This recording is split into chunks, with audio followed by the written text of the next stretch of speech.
Welcome to Secrets in Slumber. Tonight we drift into one of the most puzzling mysteries ever to emerge from the sea and sky, a story whispered among naval crews, radar operators, and seasoned pilots. As you settle into bed, let the worries of the day fade. Close your eyes, breathe slowly, and allow the calm rhythm of this tale to carry you deeper into rest. Far out on the waters of the Pacific, the air was clear, the ocean vast, and the routines of the Navy unfolded as they had countless times before. Engines thrummed in steady rhythm, sailors paced their watch, and radar operators studied glowing green screens that usually showed nothing more than training flights or migrating birds. Yet on this calm and ordinary backdrop, something extraordinary began to unfold. Strange objects appeared, swift, silent, and impossible to classify. They moved in ways no known aircraft could, slipping from sight, reappearing in an instant, and leaving witnesses to wonder if they had glimpsed something not meant for human eyes. For those who saw these events, nothing would ever feel entirely ordinary again. Even years later, their voices carried a quiet unease, a sense of having brushed against a truth too large to fit neatly into reports or explanations. This story, though mysterious, is not told to alarm you. It is here to accompany you into the night, to give your imagination a gentle space to wander. Tonight, together, we will step into the calm halls of naval command rooms, glide into the skies with pilots who chased the unexplained, and drift into the silence of the ocean, where mysteries seem to rest just below the surface. Our journey will be divided into chapters, each one unfolding like a classified file slowly unsealed. We will begin on the deck of a carrier, where the sea breeze mingles with the scent of oil and salt, and where watchstanders carry out their duties unaware of the strangeness about to intrude. From there we will move into the radar rooms, where faint signals first drew puzzled glances. Then we will take to the skies, slipping into the cockpit alongside pilots who found themselves face to face with something they could not understand. As the chapters continue, we will sit in the quiet of briefing rooms, hearing the mix of disbelief and hushed acknowledgement. We will connect these sightings to others across the world's oceans, finding patterns in the shadows, and we will finally arrive at the greater question: what does it mean when the unknown refuses to stay hidden?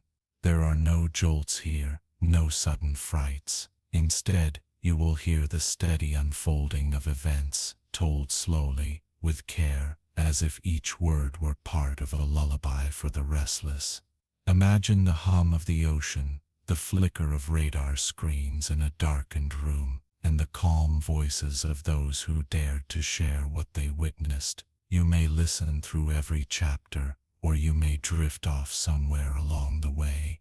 Either way, the story will continue without haste, like the tide itself, steady, patient, eternal.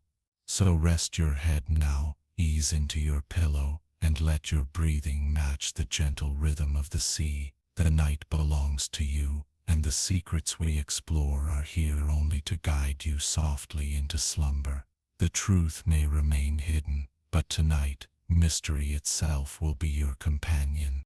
The Pacific stretched endlessly, a mirror of silver and blue under the fading sun. Out here, far from the coastline, there was a calm that seemed almost otherworldly. Waves rolled in steady rhythm, neither violent nor meek, just enough to remind the sailors of the living sea beneath them. Above, the sky glowed with the soft haze of dusk, clouds tinged with amber and violet, as day prepared to hand itself over to night. Aboard the great carrier, life followed its routines. Deck crews moved with quiet precision, directing aircraft with glowing wands, their figures small against the immense deck. Inside the control rooms, Screens flickered, voices murmured, and the steady hum of machinery created a lullaby of repetition. For many, this was simply another watch, another evening on the ocean, no different than countless others. But within the hum of routine, subtle unease had begun to stir. Radar operators, young but trained, noticed faint irregularities. Tiny marks blinked into view, then slipped away. At first they dismissed them as glitches, artifacts of sea clutter or reflections in the atmosphere. Yet the anomalies returned, stubborn and inexplicable. Objects seemed to appear at altitudes too high, vanish, then re-emerge miles away in seconds. The ocean gave no clue. Its vast surface remained undisturbed, silent under the twilight. Sailors on deck, unaware of the flickering signals inside the radar rooms, leaned against railings, sharing quiet jokes or watching the horizon. The air smelled of salt, jet fuel, and the faint metallic tang of the ship itself. Everything seemed ordinary, and yet within the data something extraordinary was beginning to take shape. The operators exchanged cautious glances. Should they call it in? Should they mention it to their superiors? After all, mistakes carried consequences, and reporting phantom contacts could invite ridicule. Still, the blips pulsed stubbornly. One operator reached for the log, hesitated, then set the pen down again. Better to watch and wait. The night deepened. Stars pierced the sky one by one, glittering above the dark ocean expanse. Out here, without city lights, the heavens revealed themselves in full. Constellations shimmered. Satellites crawled slowly across the black canvas, and the faint streak of the Milky Way arched above. But among these familiar lights, the radar screens told of something less familiar, shapes that moved not like satellites, not like aircraft, but with sudden bursts and impossible angles. Within the command room, voices grew sharper, more deliberate. Supervisors leaned in, scanning the data. Now more than one radar was showing the same anomalies. It was not a single glitch, not an isolated echo. Whatever these were, they were real enough to register across multiple systems. The order went quietly down the line. Keep observing. Do not assume. Do not alarm the crew. For now, this was an unusual event, nothing more. And yet, the unease spread like a ripple across those who watched.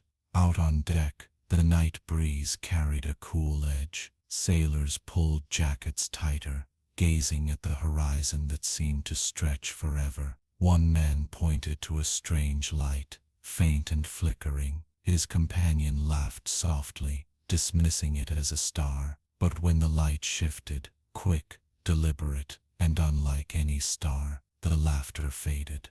The two men stood silent, unsure of what they had seen. Inside, the atmosphere thickened. Reports trickled in, visual sightings of lights that danced where radar tracked anomalies. The puzzle deepened. Could these be new tests, experimental craft, or something that even the Navy had no files for? The commander was briefed. He listened, expression calm, weighing each word. He had heard such reports before, always explained away as weather balloons, flares, or training exercises. Yet the eyes before him were steady, the voices firm. These were not men inventing tales. These were professionals unsettled by what they could not explain. The night moved slowly. Watches turned over. Fresh eyes studied the screens. Fresh ears listened to the quiet hum of the sky and sea. And still, the anomalies persisted. Some marks darted with sudden acceleration. Others hovered, motionless, before vanishing altogether. No sonic booms, no exhaust plumes, no thunder of engines, only silence, both in the air and in the ocean below. The Pacific remained calm, but within that calm, an uneasiness had taken root. Something was out there, something unseen by the naked eye, yet real enough to register on the instruments trusted by those who guarded the fleet. And so, on this otherwise ordinary night, morning came slowly over the Pacific, painting the horizon with a pale streak of gold. The carrier fleet stirred as the sun rose, metal decks glowing faintly in the early light. Engines roared to life as jets prepared for routine exercises, their sharp noise breaking the silence of dawn.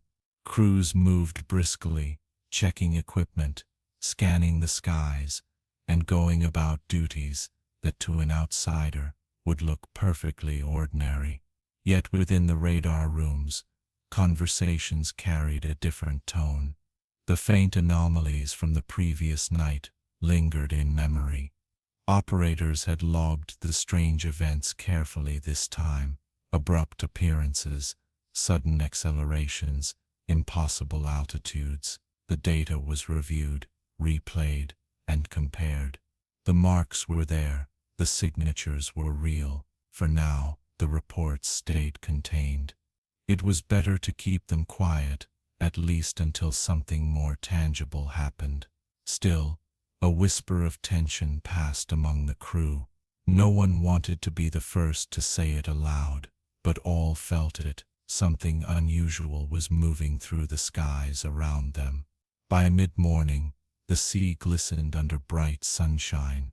The horizon shimmered with heat and distance, a line where sea and sky blurred together. For the pilots, conditions were perfect for training flights. Aircraft thundered into the blue, banking and climbing as they practiced maneuvers. From the cockpits, the world below looked calm and endless, an ocean dotted only by the shadows of their own ships. It was during one such routine flight that the first unexpected visual sighting occurred. A pilot, scanning the skies, caught a flash of movement out of the corner of his eye. At first, he dismissed it as another jet, reflecting sunlight. But as he turned his gaze, he realized the object was moving far too quickly, cutting across the sky in a smooth arc before vanishing. He blinked, uncertain. Had it been a trick of light, a reflection, or something else entirely?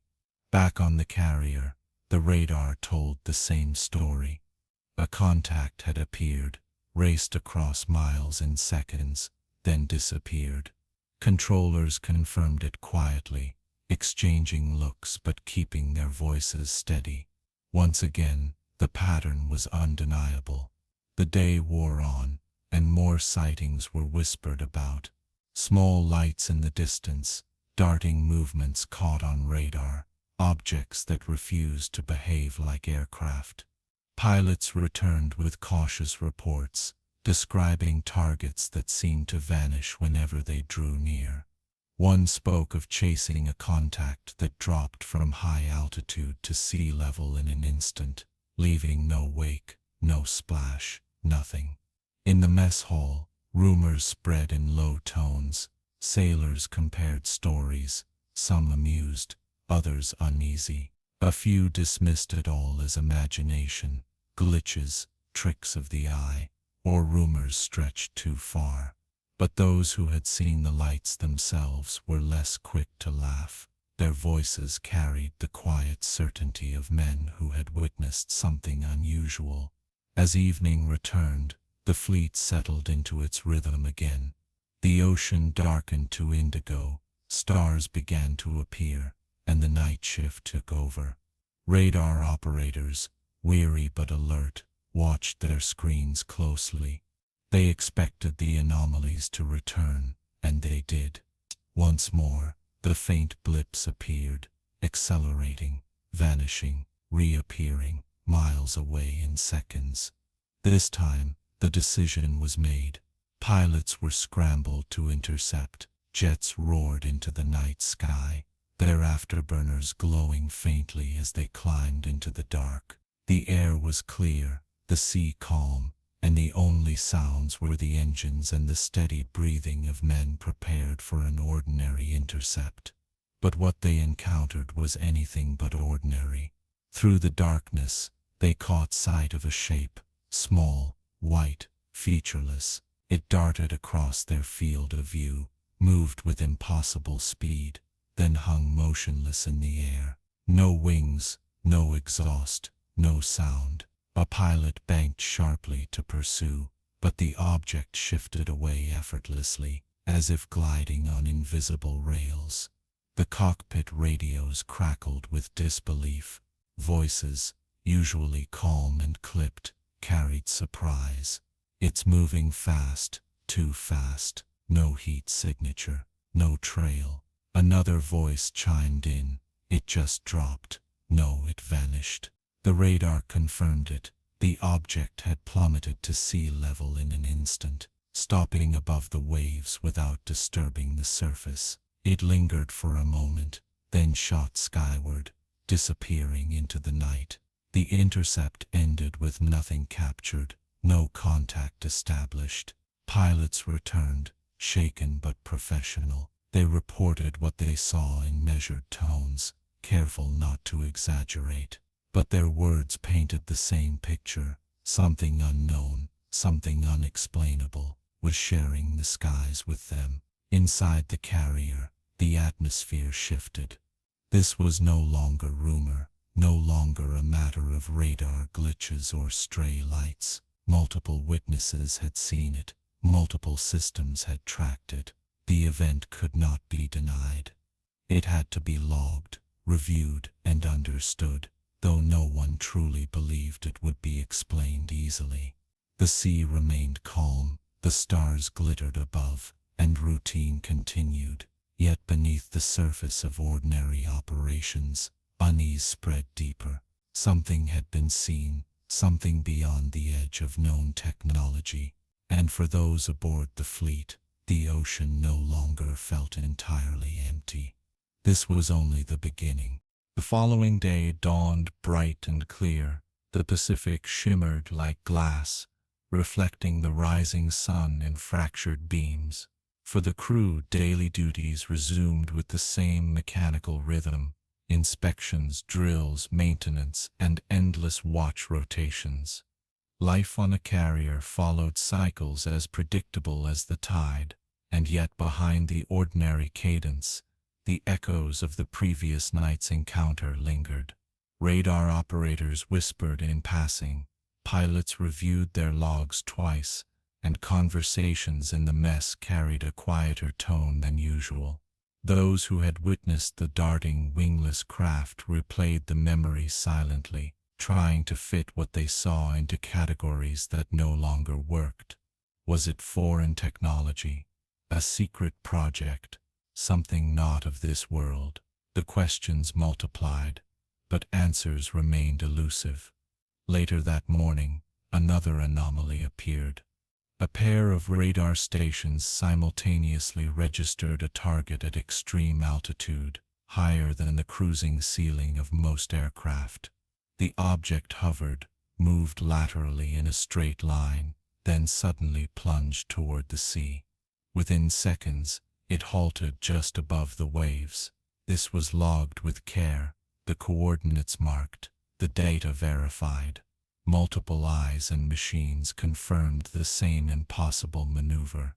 Pilots were dispatched again. Jets soared into the sky, engines leaving vapor trails that stretched like chalk lines across the blue. They approached the coordinates, scanning the skies and sea below. One pilot spotted it first, a small bright shape, gleaming white against the endless blue. It had no wings, no exhaust, no visible means of propulsion. It hovered effortlessly, as if gravity held no claim over it. The jets closed in, but the object reacted. In a blink, it accelerated sideways, crossing miles in a heartbeat. Pilots strained to keep up, but the controls in their hands were bound by the physics of known flight. The object moved as if unfettered by air resistance or inertia. One pilot described it later as a ping-pong ball inside an invisible box, bouncing in ways no aircraft should. Radio chatter grew tense. It's just sitting there. Wait, it moved again. I can't keep it locked. Another voice cut in. Confirm no exhaust, no wings, no trail. It's just there. The object darted again, vanishing from sight. Radar confirmed the disappearance, then showed it reappearing miles away almost instantly. It repeated this strange dance, taunting the interceptors without ever engaging directly. Finally, as the pilots tried to coordinate a new approach, the object shot upward, faster than anything they had ever seen. Within seconds it was gone, leaving only silence. Back on the carrier, the reports filtered in. Debriefings were conducted in hushed tones. Some officers raised eyebrows, others nodded quietly, but all understood the seriousness of what was being said. These were not vague rumors. These were seasoned aviators and advanced systems confirming the same phenomenon. The weight of their testimony carried authority. As word spread, sailors gathered in small groups, speculating in low voices. Some leaned toward earthly explanations, secret weapons, advanced drones, classified projects. Others whispered more daring possibilities, that something not human was testing the edges of the fleet's defenses. Most simply sat in uneasy silence, knowing only that what they had seen defied everything they thought they understood. Evening returned, and with it, a subtle tension. The sun dipped low, painting the ocean in deep shades of crimson and gold. Stars emerged, bright and steady in the clean night sky. On deck, sailors leaned on railings, scanning the horizon with tired eyes. Some half hoped the lights would appear again, if only to confirm what they had heard. Others prayed for a quiet night. Inside the radar rooms, vigilance sharpened. Operators stared at their screens, waiting. The hum of electronics filled the silence. Then, without warning, the blips returned. Several objects appeared this time, clustered together, moving in formation. Their speed varied from stillness to blinding acceleration. They maneuvered in ways that seemed choreographed, as though under intelligent control. The order went out once again. Intercept. Pilots scrambled, jets roared, and within minutes they were airborne, climbing toward the unknown. As the aircraft closed the distance, the objects performed maneuvers that defied comprehension. One dropped from high altitude straight toward the ocean, halting abruptly just above the surface. Another shot sideways at blistering speed, vanishing beyond the horizon in seconds. A third hovered calmly, as if observing the jets circling it. One pilot attempted to lock onto the hovering object with his targeting system. To his shock, the system failed to acquire a lock. He tried again, adjusting his sensors, but the craft seemed to interfere somehow, slipping away from the crosshairs each time. His voice crackled over the radio, edged with disbelief. It won't lock. It's like it's aware.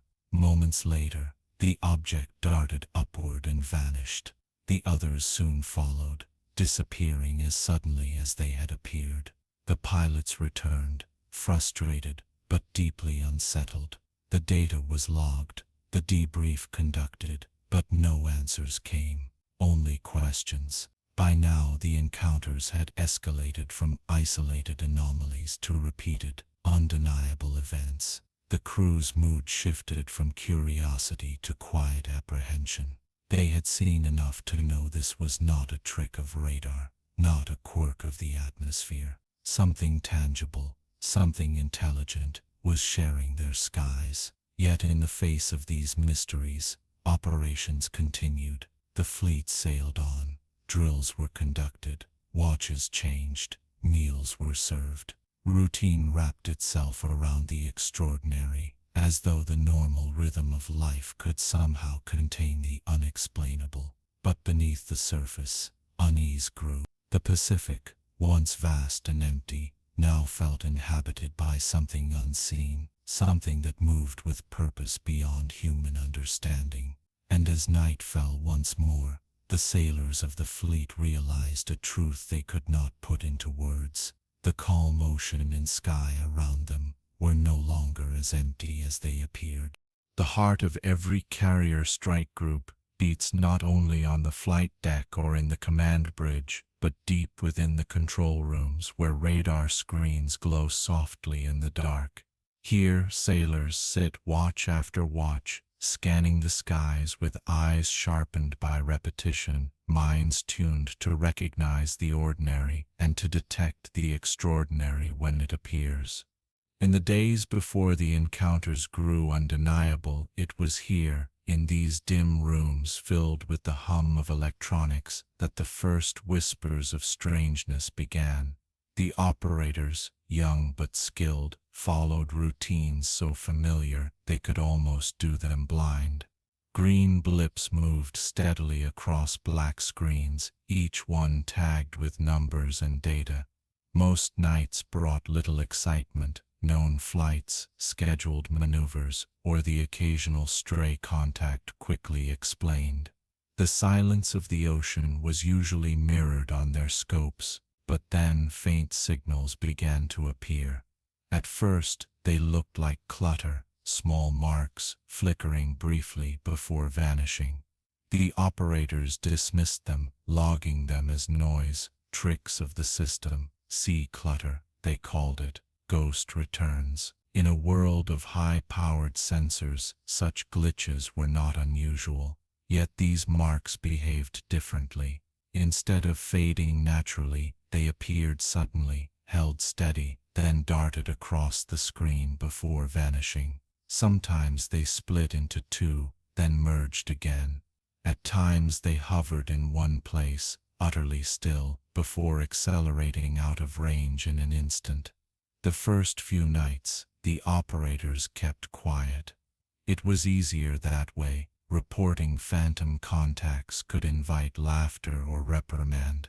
But as the anomalies repeated, always at similar altitudes, always with the same strange patterns, silence became harder to maintain. One evening, an operator leaned back from his console frowning. "Look at this," he whispered to his companion. The second sailor leaned in, eyes narrowing at the screen. A contact had appeared high above the fleet, too high for conventional aircraft. It hovered for a moment, then plunged toward sea level in seconds. The blip paused just above the surface, then vanished. Both men stared in silence. Finally, one said, "That's not clutter." The word spread quietly. More eyes watched the screens, waiting for the anomalies, and sure enough, they returned. Some nights brought a single contact, others brought clusters, moving in strange synchrony. Each time, the data was logged, compared, and confirmed. The pattern was clear, something real was being detected, but what? In the radar rooms, theories bounced between the sailors. Some spoke of foreign drones, advanced beyond anything publicly known. Others muttered about atmospheric interference, though none could explain the consistency. A few, more daring, suggested possibilities beyond the human. These conversations never left the rooms. They were whispers exchanged in the quiet hours of the night, while the ocean stretched endlessly outside. Supervisors were briefed, and their responses were measured. Log it, keep watching. They neither dismissed nor embraced the anomalies. Instead, they chose patience. Evidence would speak for itself if it grew strong enough. As the days passed, the anomalies became harder to ignore. Pilots were occasionally briefed before flights, told to keep an eye out for unusual lights or movements. Most returned with nothing to report. But sometimes, a pilot mentioned a flicker in the distance, a darting light against the horizon, gone before it could be studied. The atmosphere aboard the fleet shifted subtly. Jokes grew fewer, voices lower. Everyone knew something was happening, though no one could say exactly what. It was during this period of uncertainty that a particular night watch became legendary among the operators. The screens lit with multiple contacts, more than half a dozen, appearing at once. They hovered briefly, scattered across the sky, then shot in different directions with blistering speed. The operators gasped, checked systems, rechecked, then looked at one another in stunned silence. The contacts had been real. The data was clean. Word reached the bridge. Officers reviewed the logs, faces impassive but eyes sharp. This was no longer a curiosity. It was becoming a concern. For the sailors, the mystery deepened. Each new blip, each new impossible maneuver was a reminder that the ocean skies were not empty. Something was moving through them, something unseen by the eye, but undeniable on the instruments. The whispers grew louder, spreading beyond the radar rooms into the mess halls, the passageways, the bunks. "Did you hear about last night?" They saw it again. It dropped from 60,000 to sea level in a blink. Some laughed it off. Others fell quiet. Unease etched into their faces. For those who had seen the screens themselves, the laughter rang hollow. They knew what they had witnessed, and they knew it was not ordinary. The first glitches had become a pattern, and soon that pattern would break into something undeniable. The days that followed blurred into routine, but the sense of unease never left the fleet. Outwardly, everything continued, as it always did. Jets launched from the carrier with thunderous force, banking sharply into the sky. Helicopters buzzed low over the waves, their rotors chopping through the salty air. Crews carried on with drills, maintenance, and endless cleaning of the ship's surfaces. But beneath the rhythm of naval life, the whispers persisted. Those who worked in the radar rooms no longer laughed about the anomalies. They watched for them, expecting them, almost dreading their return. And when the blips appeared, they leaned forward with quiet intensity, noting every detail. The anomalies were never identical, but they carried familiar traits: sudden appearances at extreme altitude, abrupt shifts in position, spanning miles in moments, descents from the stratosphere to sea level without turbulence, without sonic booms, without any of the signatures expected from known aircraft. Then the vanishings, clean, sharp, without warning. Each time, the operators checked their systems, calibrated their equipment, compared with other stations. Each time, the data held steady. The contacts were real. Still, the question lingered: what were they? On one quiet afternoon, an operator leaned back from his screen and rubbed his eyes.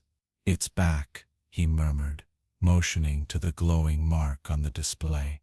His supervisor leaned over, frowning. The contact held steady, just above the sea's surface. Then, in the blink of an eye, it shot skyward. The screen tracked its climb, 10,000 feet, 20, 30, 40, until it was beyond the limits of their system. The mark vanished. Silence fell across the room. No one laughed. No one spoke. Finally, the supervisor said softly, "Log it." That evening, over trays of food in the mess hall, the story spread. Sailors listened with wide eyes. Forks paused in midair. Some shook their heads, refusing to believe.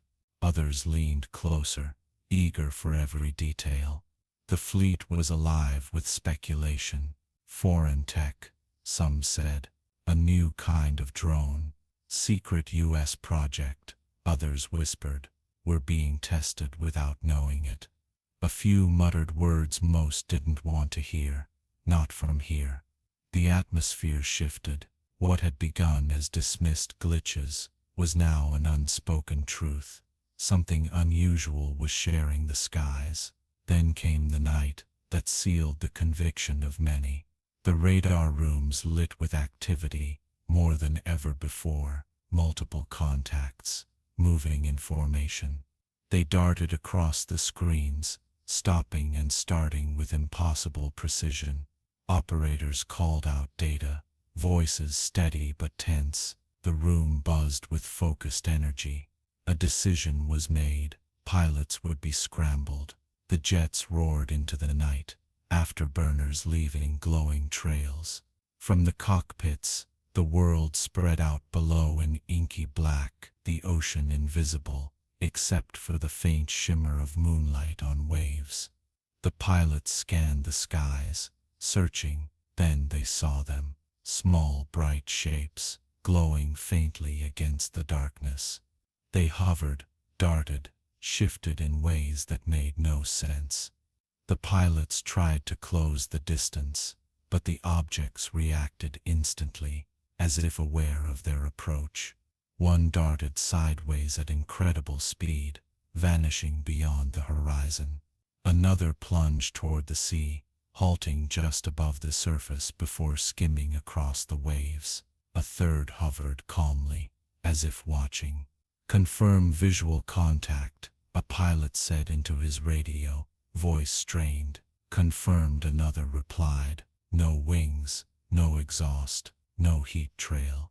The objects danced away, defying pursuit. Sensors failed to lock, targeting systems refused to hold. It was as if the unknown craft existed, just beyond the reach of human technology, teasing but never allowing capture. Finally, with fuel running low, the intercept was called off. The jets returned, their pilots quiet, voices heavy with disbelief. In the debriefing rooms, the testimonies were recorded, calm, precise, professional, but carrying an undercurrent of astonishment, instant acceleration, hovering with no visible propulsion, no sonic boom. Each phrase added weight to the growing mystery. For the officers who listened, the implications were clear. This was no ordinary phenomenon. It was not clutter, not error, not imagination. It was something real, and it was operating with capabilities beyond anything in the known arsenal of nations. Back in the bunks, sailors whispered through the night. Some spoke in awe, others in fear. A few tried to dismiss it all, but their voices carried less conviction now. Too many eyes had seen, too many systems had confirmed. The fleet sailed on, outwardly unchanged, but within the hearts of those aboard, the ocean no longer felt empty. The sky no longer felt theirs alone, and deep in the radar rooms, operators stared at their screens with a new awareness. The glitches were no longer glitches. They were the first signs of something far greater, something that had chosen to reveal itself in fleeting glimpses. No one knew what would come next, but all knew that they were part of a story larger than themselves, a story whispered in blips of light across dark screens, in voices that carried disbelief, and in the silence that followed when the unknown vanished once again into the night. The next morning, sunlight bathed the decks in gold, and the fleet moved with its usual rhythm. Jets thundered into the sky, helicopters chopped across the horizon, and sailors carried out their duties with the disciplined precision of naval life. Yet, beneath the clamor of routine, an invisible tension ran through the crew. The previous night's intercept was still fresh in every mind. The testimonies of the pilots had circulated quietly but relentlessly, passed from bunk to bunk, whispered in corridors, replayed in the mess hall with wide-eyed disbelief. By now, even those who had never set foot in a radar room or cockpit had heard some version of the story. Strange lights, impossible movements, technology beyond anything known. Officially, the incident was logged and sealed in reports, tucked into files that might never see daylight. But unofficially, it lived in the air like a haunting presence, coloring every glance at the horizon, every flicker on a screen. In the radar rooms, The operators approached their shifts with sharpened focus. Every sweep of the scope felt weighted, every blip suspect. They had begun to recognize the pattern, the sudden appearance, the unnatural acceleration, the vanishing. They had seen it enough now to know it was real. And then, in the stillness of afternoon, the screens came alive again. It began with a single contact, hovering at impossible altitude. Then another appeared, then a third. Within minutes, half a dozen objects filled the scopes, darting in formation like dancers in a silent ballet. The operators called out the data, their voices calm but quick, adrenaline tempered by training. Supervisors leaned in, eyes fixed on the screens. The objects moved with intelligence, responding almost as though aware of being watched. One dropped from 60,000 feet to sea level in a heartbeat, stopping without a splash. Another skimmed the horizon, vanishing, then reappearing miles away instantly. The formation shifted, broke apart, then reformed with uncanny precision. "Confirm on secondary radar," a supervisor asked. Confirmed came the reply. Every system showed the same thing. The anomalies were not artifacts of one screen or one operator. They were real. The order was swift scramble fighters. Engines roared to life, jets shot into the sky, and once again the intercept began. From their cockpits, the pilots scanned the vast ocean expanse, guided by the data relayed from below. Then they saw them, small gleaming shapes, bright against the endless blue. They hovered calmly, then darted in movements that made no sense. The pilots closed in, adrenaline surging, every muscle tense. But as before, the unknown craft proved elusive. They accelerated away effortlessly, vanishing only to reappear miles distant. One plunged toward the water, hovering just above the waves. Another climbed straight upward, vanishing into the glare of the sun. The pilots tried to engage, but sensors failed. Locks refused to hold. Systems seemed to falter in the presence of the unknown. It was as if the very nature of these craft made them uncatchable, untouchable, beyond the grasp of human technology. The radio crackled with voices, frustration, astonishment, disbelief. "They're toying with us," one muttered. "It's like they know we're here." After long minutes of futile pursuit, the intercept was called off. Fuel reserves dwindled, and the jets returned, leaving the skies once again to the silence of the unknown. In the debriefings that followed, the pilots spoke with the same calm professionalism as before, but their words carried the weight of something extraordinary. Instant acceleration, no control surfaces, hovering with no turbulence. The phrases were precise, measured, and damning. For those who listened, it was clear this was no trick of light, no radar malfunction. It was something real, and it was far beyond the limits of current understanding. That night, as the fleet settled into darkness, the mood was heavier than before. Sailors gathered in small groups, speaking in hushed tones. Some prayed silently, others stared at the horizon with unblinking eyes, waiting for a glimpse of the impossible. And in the radar rooms, the operators remained vigilant. They knew the anomalies would return. It was only a matter of when. Hours passed, and the ocean stretched endlessly into night. Stars filled the sky, brighter than ever, without city lights to dull them. The Milky Way arched overhead, a glittering river of light. It was beautiful, but it was not empty. The screens flickered again, blips appeared, sudden, sharp, undeniable. This time, they moved in ways even stranger than before. They circled the fleet, closing in, then darting away. They dropped to the waves, hovered, then shot upward with blinding speed. The operators exchanged glances. Some leaned closer, fascinated. Others felt a chill crawl up their spines. These were no longer faint glitches. These were patterns, deliberate and undeniable. And in that quiet room, filled with the soft glow of screens and the hum of machines, one truth settled over them all: they were being observed. Not by the ocean, not by the stars, but by something that moved unseen, choosing when to appear, choosing when to vanish. something that did not play by the rules of physics they knew, something that watched as much as it was watched. The first glitches had become encounters, and the encounters were only beginning. Night returned once more, folding the ocean in darkness. The waves rolled gently, black under the starlight, their surfaces broken only by the faint white of foam where swells rose and fell. From the decks of the carrier, sailors leaned quietly against railings, their faces pale in the glow of scattered floodlights.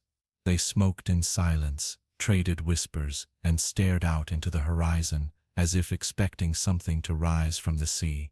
Inside, the radar rooms glowed green and blue, pools of light in the otherwise dim chambers. The hum of electronics was steady, comforting, but every operator felt the weight of vigilance pressing down.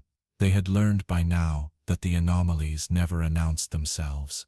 They simply appeared, uninvited, rewriting the rhythm of the night in an instant. And sure enough, just before midnight, the screens came alive again. One blip, then another, then three more. They danced across the scopes with movements no ordinary craft could mimic. They shifted angles abruptly, soared upward, then froze in place as though suspended on invisible wires. The operators leaned closer, eyes wide, but steady. The room filled with the quiet murmur of voices, each man calling out coordinates, speeds, altitudes. Supervisors confirmed, systems cross-checked. The data was real, an order was given, intercept. Engines roared, jets thundered down the deck, and within moments the night sky filled with the afterburner glow of fighters climbing into the dark. From their cockpits, the pilots gazed into endless black, broken only by starlight. Their instruments guided them toward the unknown. Then they saw them, glowing shapes, white against the void, hovering in stillness. One hung motionless, then darted forward with impossible acceleration. Another curved downward, skimming the ocean's surface without disturbing a single wave. A third rose high above, pausing against the stars, as if to remind the pilots how small they truly were. The radios crackled with strained voices, visual confirmed, multiple contacts. Another pilot added, "No wings, no exhaust, they're just there." The fighters pursued, but once again, the craft proved elusive. They moved with impossible agility, vanishing and reappearing miles away.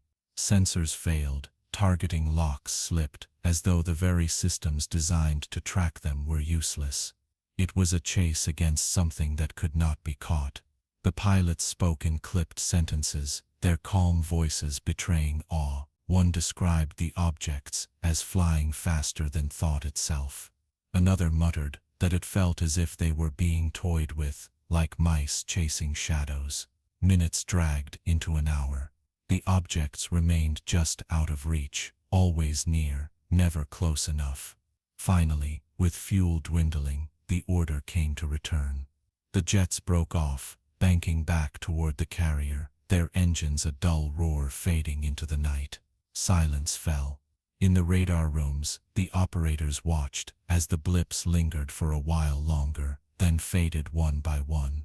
The screens went quiet, the ocean returned to stillness, but the unease did not fade. When the pilots stepped back onto the deck, their faces told the story more than their words. Tired eyes, furrowed brows, the weight of having seen something they could not explain. In the debriefing rooms, their testimonies were recorded once again. Calm, professional, yet tinged with disbelief. One spoke of a craft dropping from 60,000 feet to sea level in a single blink. Another described a white shape that seemed aware of his every move, dodging before he could even commit to a turn. A third admitted he had stopped trying to understand and simply watched, mesmerized, as the object hovered beside him for a moment before darting away. The reports were logged, the language measured, but no one could ignore the reality. These encounters were happening, repeatedly, undeniably.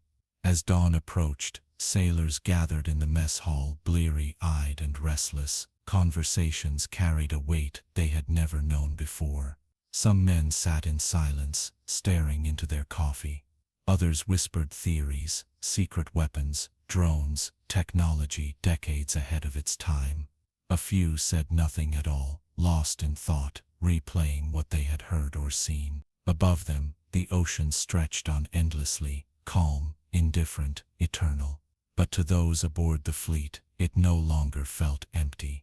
It felt alive, inhabited, watched, and so, the first glitches, once dismissed as clutter, as noise, as the quirks of machines, had transformed into encounters. Encounters that grew bolder, more frequent, more undeniable. The sailors had entered a story they did not fully understand. A story written in blips of light, on screens, in voices strained over radios, in the silence of waves, unbroken by craft that should not exist.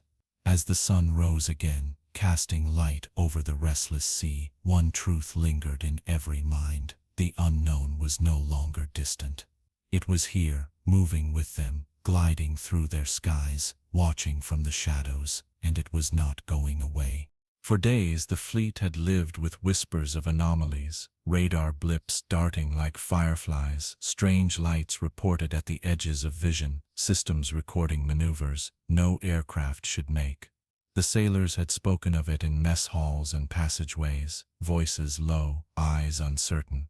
Some dismissed it as nerves, others as glitches, but many now believed the truth was stranger. The pilots had heard the talk too. They carried themselves with the calm professionalism expected of aviators, but even among them, the tension showed.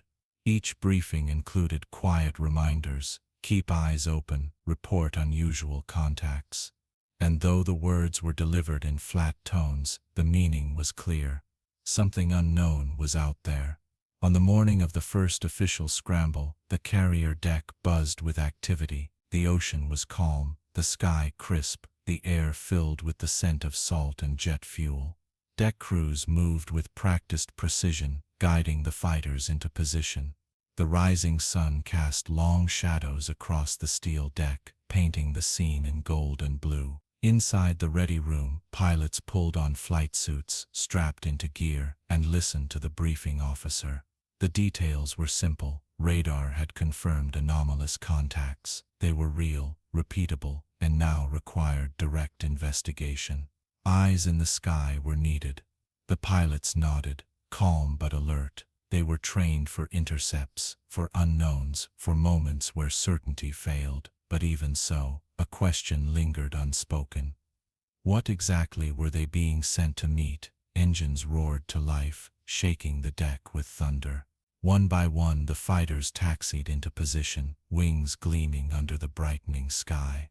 The catapults locked, steam hissed, and with a violent surge the first jet launched, disappearing into the horizon with a roar. Another followed, then another, until the sky above the carrier filled with the sound of climbing engines. From inside the cockpits, the world spread out vast and endless. The Pacific shimmered below, an infinite expanse broken only by the tiny dots of ships. Above, the sky stretched clear and blue, the kind of sky pilots dream of. No turbulence, no storms, only perfect air. Guided by radar from the carrier, the pilots turned toward the anomalies. Their voices were calm over the radio, reporting positions, confirming headings. Training kept them steady, but beneath the surface, each man felt a current of anticipation. This was not a routine intercept. Minutes passed in silence. The jets cut through the sky, engines humming, cockpits bathed in sunlight. Then the first pilot spoke. Visual contact, bearing 180. The others scanned, searching. Against the endless blue, a small shape glimmered faintly, white, featureless, gleaming like polished metal. It hung in the air motionless, utterly still, as though gravity and wind meant nothing. I see it, another voice confirmed. They closed in cautiously, throttles steady, but before they could near, the object moved. In a heartbeat it darted sideways, crossing miles in a second. The pilots blinked, stunned. Aircraft did not move like that. Nothing did. Contact moved. Impossible speed. No sonic boom, one reported. voice clipped, controlled. The chase began. The fighters banked hard, engines screaming, as they turned toward the unknown. The object hovered again, waiting almost mockingly, then darted away once more. The pilots tried to follow, but their aircraft obeyed the laws of physics. The unknown craft did not. "It's like it knows we're here," a pilot muttered. His words carried not fear, but disbelief. They tried to lock onto it, systems straining, targeting computers flickered, then failed. The object slipped from their sensors as if rejecting the very idea of being tracked. Minutes stretched, the intercept playing out, like a dance with a partner who could move faster than thought. The pilots pushed their jets, but the craft darted, hovered, vanished, reappeared. It was as if it existed in a rhythm entirely its own. Finally, fuel began to run low. The order came, break off. The jets banked back toward the carrier, engines echoing across the sky. From the radar rooms below, the operators watched as the blips faded, then vanished. Silence returned. When the pilots touched down, their faces told more than their words. Calm, yes, professional, always, but their eyes carried the weight of what they had seen. In the debriefing room, they spoke carefully, each word measured. They described the impossible acceleration, the hovering without turbulence, the lack of wings, the absence of exhaust. They logged the facts with precision, but the silence between their words spoke of awe. For the crew who listened, the implications sank deeper. The anomalies were no longer mere radar marks. They were objects in the sky, seen with human eyes, chased by advanced jets, and still beyond explanation. The fleet continued its mission, routine pressing onward. But now, a line had been crossed. The unknown was no longer a rumor or a whisper. It had shown itself to the pilots directly, in the clear blue skies above the Pacific, and every man aboard the fleet knew the truth. They had not been chasing ghosts. They had been chasing something real. Back aboard the carrier, the atmosphere was subdued. The pilots' debrief had been logged, their testimony precise, their tone professional, but the whispers that spread afterward were anything but ordinary. Sailors leaned across tables in the mess hall, speaking in low voices. Engineers on break swapped fragments of what they'd heard. Even those who had not seen the skies themselves carried the weight of the pilot's words. They said it moved without wings, just hovered there, like it was waiting. No sonic boom, nothing. For some, the reports were almost exciting, proof that the ocean was not as empty as it seemed. For others, it was unsettling, a reminder that their great carrier fleet, bristling with the latest technology, was powerless against something small and silent. The following day, the fleet continued its mission. Aircraft launched, drills were conducted, and routines pressed forward with practiced rhythm. Yet every man on duty felt the question lingering behind each order: would the unknown return? The answer came sooner than expected. Late in the afternoon, the radar rooms flared with activity. Multiple contacts appeared at once, bright against the dark screens. They hovered at high altitude, scattered across the sky, before moving in formation with uncanny precision. Confirm on secondary, confirmed. Multiple systems showing the same. Supervisors exchanged sharp glances. The decision was swift. Scramble fighters. Engines roared once more. Jets streaked into the sky, and the chase began again. From their cockpits, the pilots scanned the horizon. The ocean stretched endless below, shimmering in the fading sunlight. Then, one by one, the objects came into view, white, featureless shapes against the sky. They hovered calmly, almost deliberately, as though waiting to be noticed. Visual confirmed. Bearing 220, a pilot reported, his voice steady. The jets banked to intercept, but before they could close in, the objects reacted. They darted in impossible maneuvers, vanishing and reappearing miles away, their movements instant and precise. One pilot tried to lock onto a target with his sensors. The system flickered, then failed. He tried again. Nothing. It was as though the craft refused to be tracked, slipping free of technology designed to pin it down. Another pilot pushed his aircraft into a climb, chasing a craft that had shot upward. He strained against the G-forces, his jet roaring, but the unknown ascended effortlessly, leaving him behind, as if he were standing still. Negative lock. Target accelerating beyond pursuit. Visual lost. Radar shows reappearance at bearing 315. The voices came clipped, controlled. These were professionals, trained for the unexpected. Yet beneath the calm was disbelief. One object dropped straight toward the sea, halting just above the waves. The pilot pursuing gasped softly over the radio. It's hovering at sea level. No splash, no wake. He circled, eyes fixed on the white shape poised impossibly above the dark water. Then, without warning, it darted upward, vanishing into the clouds. The others repeated the same strange dance. Hover, accelerate, vanish, reappear. Always beyond reach, always untouchable. After long minutes of futile pursuit, the order came to break off. Fuel was dwindling. The chase had yielded nothing. The jets banked homeward, engines glowing as they descended toward the carrier. Back in the radar rooms, the operators watched as the blips faded one by one. Silence returned. The hum of the electronics seemed louder now, filling the emptiness left behind. When the pilots stepped back onto the deck, their shoulders were squared, their movements controlled, but their eyes carried the weight of what they had seen. In the debrief, the words were calm but damning. Instant acceleration, no visible propulsion, evasive behavior, logged carefully, written in reports that might never be read beyond locked rooms. The officers who listened said little. They nodded, they recorded, they moved on, but among themselves they understood. The encounters were not isolated. They were building, growing, undeniable. That night, the carrier fleet sailed on through a calm sea. Stars glittered above, bright and cold. The sailors lay in their bunks, listening to the steady thrum of engines, staring into the dark. Sleep came slowly, troubled by thoughts of shapes that moved too quickly, too freely,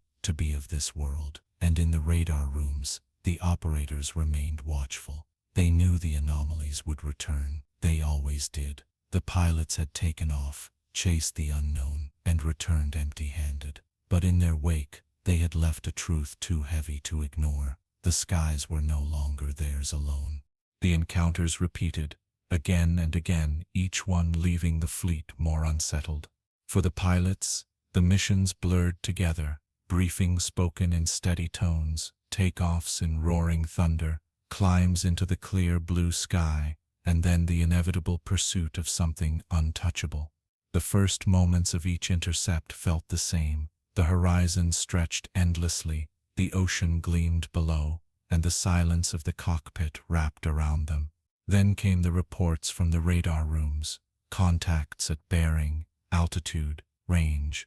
They turned toward the data, eyes scanning, waiting, and almost without fail, the shapes would appear, small, white, gleaming, always without wings, without engines, without sound. The first reaction was always disbelief, the second, determination. The pilots chased, turned, climbed, dove, pressed their jets to the edge of performance. Yet, no matter what they did, the objects responded effortlessly, moving in ways that mocked physics itself. One pilot described it later as trying to catch smoke with bare hands. Every time he thought he was close, the object darted away, skipping across the sky like a stone across water. Another spoke of the silence. Jets roared, engines thundered, the cockpit rattled with vibration, but the unknown craft were silent, gliding without turbulence, accelerating without boom or flame.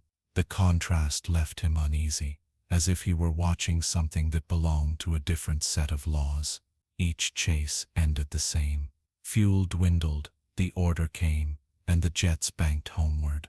The objects lingered, then vanished, leaving the sky once again empty. Back on the carrier, the pattern settled into routine. Launch, chase, return, report. The officers listened, the sailors whispered, the radar rooms logged. Yet, with each new intercept, the weight grew heavier. These were not isolated incidents. They were a campaign of sightings, a pattern of presence. The mess halls became places of hushed speculation. Sailors leaned over trays of food, voices low, sharing what they had heard. They saw it again. Same movement as before, right above the water this time.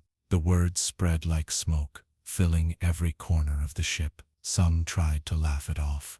Experimental drones, that's all it is. But their laughter was thin, their eyes betraying doubt. Others embraced darker possibilities.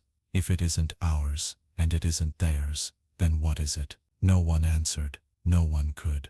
On the flight deck, the air crews worked with the same precision as always, but their eyes lingered longer on the horizon. As jets thundered into the sky, more than one man wondered what they were chasing this time, and whether they would return with answers or only more questions. For the pilots, the strain began to show, not in their posture, not in their professionalism, but in their eyes. Behind the calm briefings and steady voices, there was something unsettled. They were trained to face threats, to intercept, to engage. But how did one engage something that could not be caught, could not be locked, could not even be classified? One night, after a long intercept, a pilot sat quietly in the ready room, helmet on the table before him. He stared at the wall, silent, until finally he said to no one in particular, "It's like they're playing with us." Another pilot, sitting nearby, nodded slowly. "Yeah, like they're trying to see what we'll do." The words carried a chill. If the unknown craft were not simply flying, but watching, observing, testing, what did that mean? The officers maintained discipline. Reports were logged. Language kept clinical. But even in the command rooms, the unease was felt. These were not events that could be explained away easily. Too many witnesses, too much data, too many nights of the same impossible dance. And still, the fleet sailed on. The ocean rolled beneath them, endless and silent. The stars arched above, glittering and cold. The carrier group moved forward, its mission unchanged, its presence steady. But for those aboard, the world no longer felt as certain as it once had. The pilots had taken off, again and again, into skies they thought they understood. They had returned each time, with stories of shapes that defied explanation. Machines that moved like thoughts, objects that hovered like ghosts. They had seen them with their own eyes, they had chased them with their own hands, and they had failed to catch them every time. In the quiet hours of the night, lying in their bunks, some pilots replayed the sights again and again. The gleaming shape, hanging motionless, the sudden dart across the sky, the climb into the stars, faster than their jets could hope to follow. They turned the memories over like stones in their minds, searching for cracks of reason. But reason offered no comfort, only silence, only the truth that they had chased something beyond their reach. And as the fleet pressed onward, each man knew one thing with certainty: the encounters were not over. The skies above the Pacific still held secrets, and the next launch could bring them face to face with the impossible once more. The pattern became almost ritual. Each time the radar operators reported contacts, the same chain of events followed. The alarm sounded. The flight crews rushed to their stations, and the deck roared with the thunder of engines as fighters launched into the sky. And each time the pilots returned with the same story of white shapes that hovered, darted, and vanished without warning. The rhythm of these encounters began to weigh on the fleet. They lived with two layers of reality: the outer shell of routine and discipline, and the inner current of mystery that ran beneath it. The ordinary and the extraordinary marched side by side, one visible, the other whispered in quiet voices when no officers were near. For the pilots the weight was heavier still. Each launch carried the hope of clarity, the hope that this time, perhaps, they might get close enough to truly see, to truly know. Yet each return ended the same, with reports logged in calm tones and eyes that revealed frustration and awe. One evening, as the sun set in a blaze of orange and crimson, the cycle repeated. Contacts appeared on radar, multiple blips moving in strange formation. The order came, and jets leapt from the carrier deck, climbing into the fading light. From their cockpits, the pilots saw the objects almost immediately. Small, bright shapes, gleaming against the horizon. They hovered, then darted, then froze again, as if deliberately displaying their capabilities. The pilots pressed forward, throttles wide, instruments locked on. But the craft moved like water slipping through fingers. Each time they closed the distance, the objects accelerated away.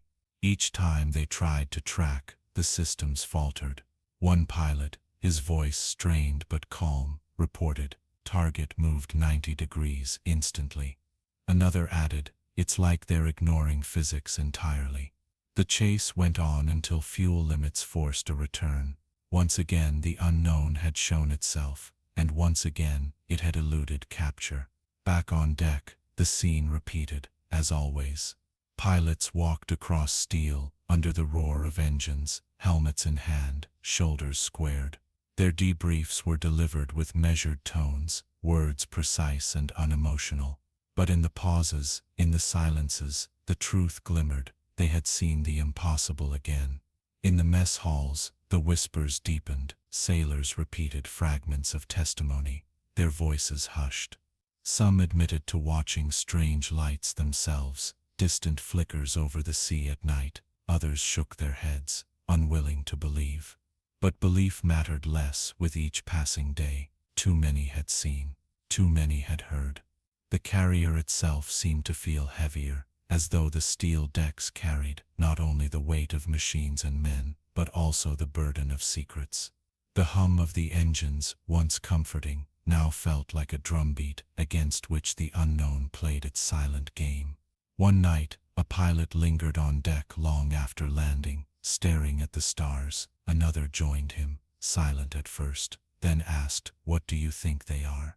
The first man did not answer immediately. Finally, he said, "Not ours, not theirs.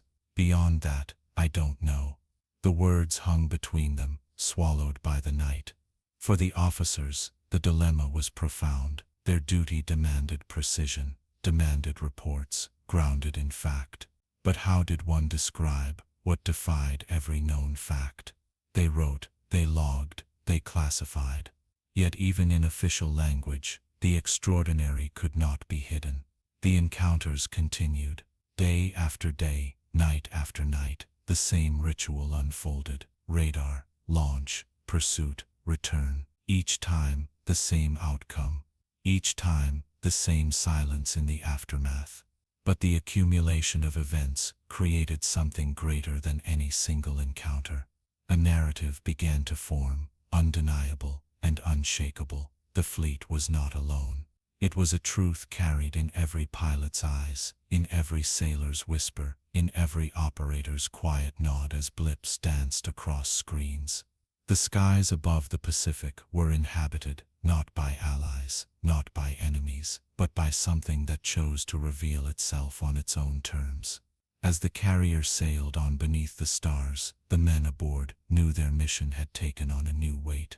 They were no longer only guardians of the sea. They were witnesses to a mystery that stretched beyond imagination. The pilots had taken off, had chased the unknown, had returned with nothing but questions, yet in their very failure lay the deeper truth. The encounters were real, undeniable, and relentless. And with each launch, each pursuit, each glimpse of the impossible, the mystery grew larger, too large to be ignored, too large to be explained away, too large to be contained within the steel walls of a single fleet. The Pacific stretched endless around them. The sky glittered with stars above, and still the shapes appeared, silent, swift, untouchable. The pilots knew, deep down, that they would take off again. And the next time, and the time after that, because the unknown was not finished with them. Not yet. The encounters had already shaken the fleet. Pilots had chased shapes that defied explanation. Radar operators had logged movements no machine should make. and sailors whispered of skies no longer empty. But what unsettled them most were not the appearances of the unknown craft. It was the way they moved. Aircraft obey rules. Every pilot knows them.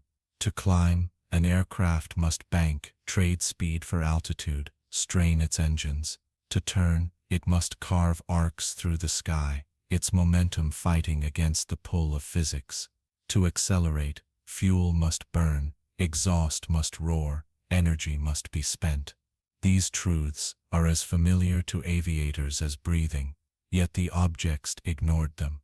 The first impossible maneuvers were subtle: a dart across a screen, a sudden plunge, a hovering mark where no hover was possible.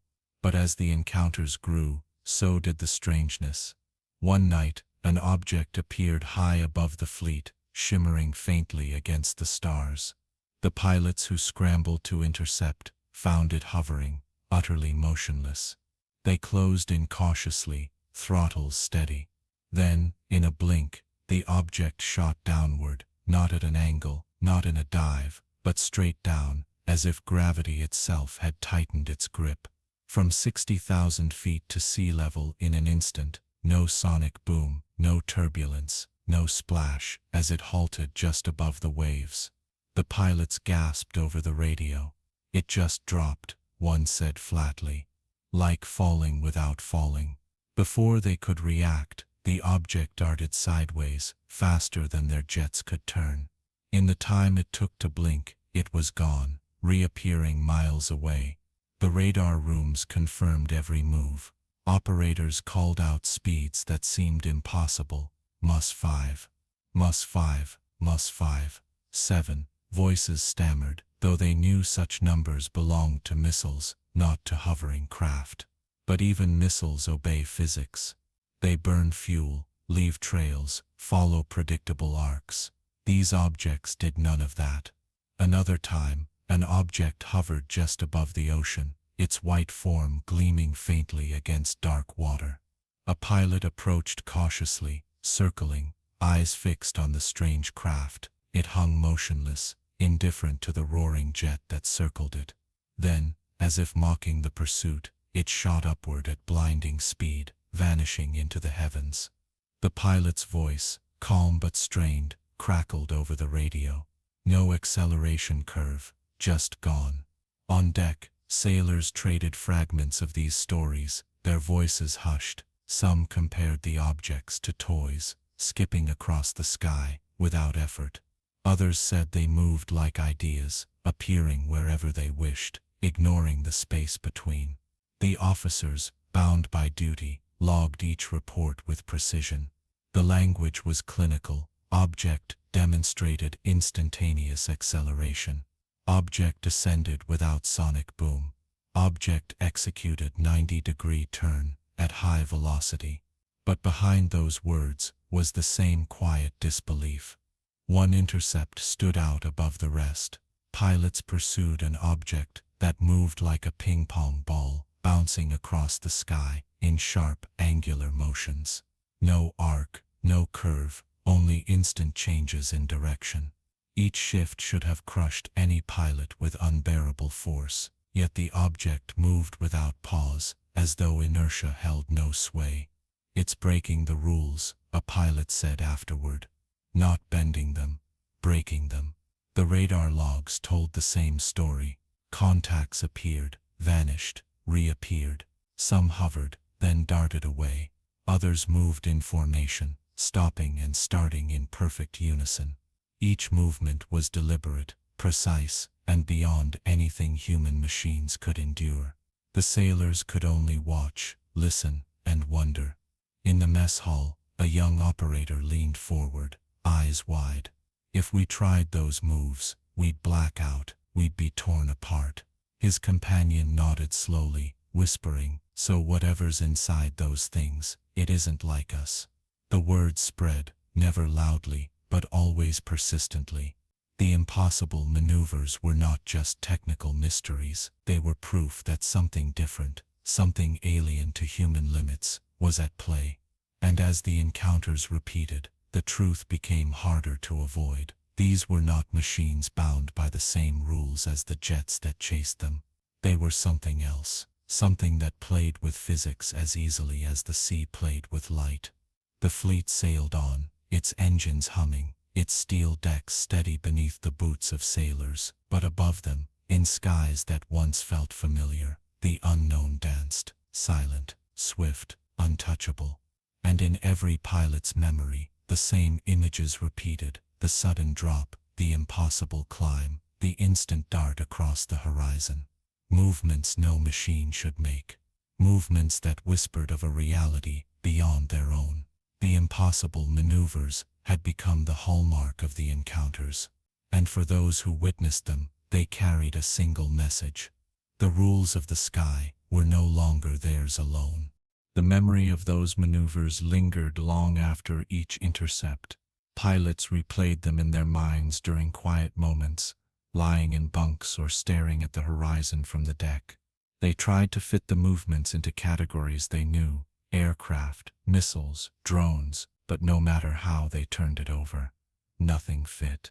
A jet banking into a turn bleeds speed, its engines straining against drag. A missile can dart straight, but cannot hover or stop on command. Even the most advanced drones move with inertia, arcs, and limits. The objects they pursued ignored all of these rules. One pilot described an object shifting from motionless hover to blistering acceleration in the same heartbeat. No spool up, no climb, no roar, just instant speed, he said. Another spoke of a 90-degree turn made at impossible velocity, sharp enough to shred any human pilot. It should have torn itself apart, he admitted, but it just kept going, smooth as glass. The radar rooms bore witness too. Operators called out speeds that spiked and dropped in impossible patterns. Some tracks jumped from sea level to high altitude in less than a second. Others crossed miles in the time it took to blink. Not just fast, one operator whispered to another, but beyond fast, like skipping space altogether. The most unsettling part was the silence. Jets screamed, missiles roared, engines thundered.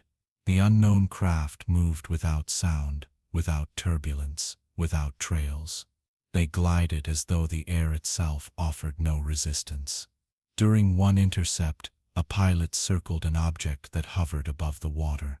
He tried to anticipate its next move, but it remained utterly still, almost taunting. Then, without warning, it darted upward, vanishing into the clouds. The pilot's voice over the radio was calm but edged with disbelief. It didn't climb, it just went. The sailors who listened later shook their heads. "Nothing climbs like that," one said quietly. "Not ours, not theirs. Nothing." Word spread quickly, not through official reports, but through whispered conversations. In the mess halls, sailors leaned closer, voices hushed. It dropped to the ocean and stopped dead. It turned like a toy on a string. It ignored gravity like it didn't exist. Some men laughed nervously, trying to dismiss it. Advanced drones, top secret.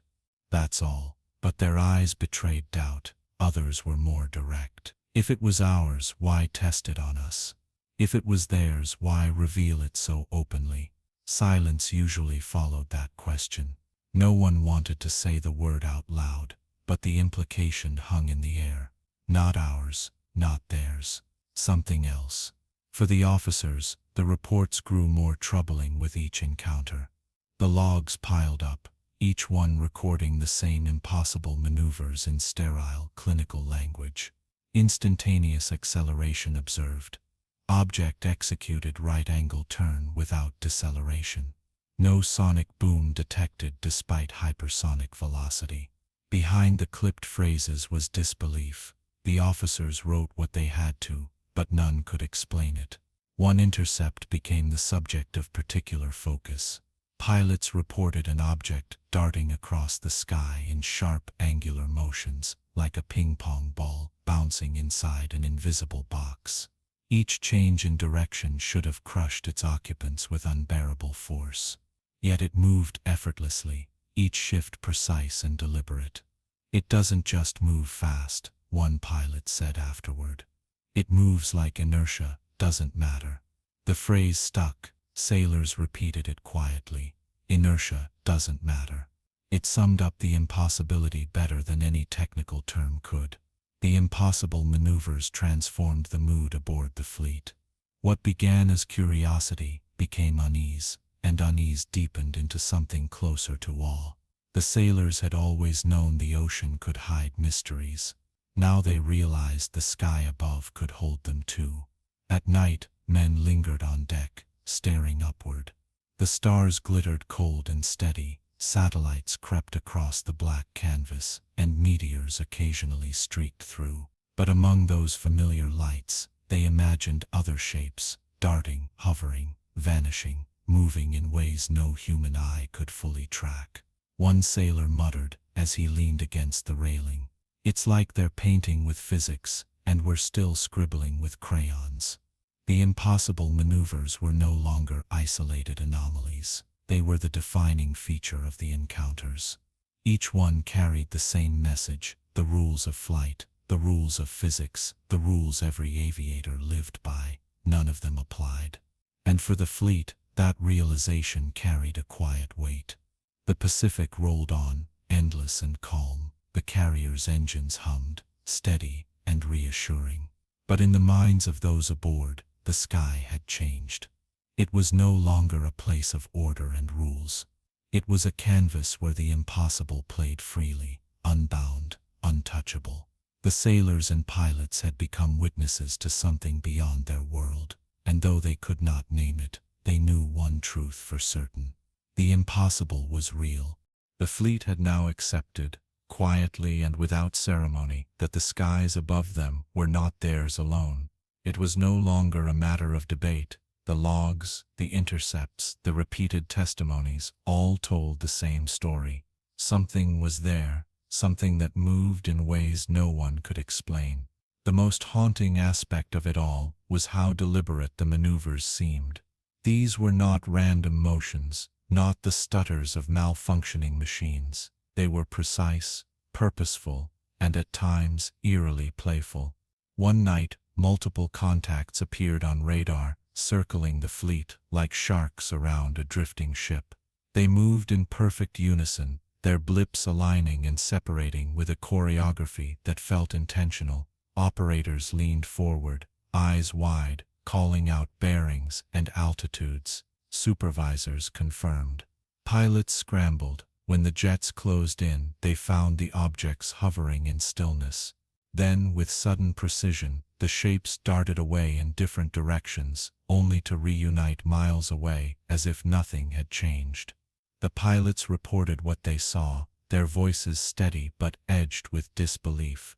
Formation maneuver complete, instantaneous relocation. On deck, sailors listened to the radio chatter, piped through headsets, their eyes fixed on the horizon, though they could see nothing.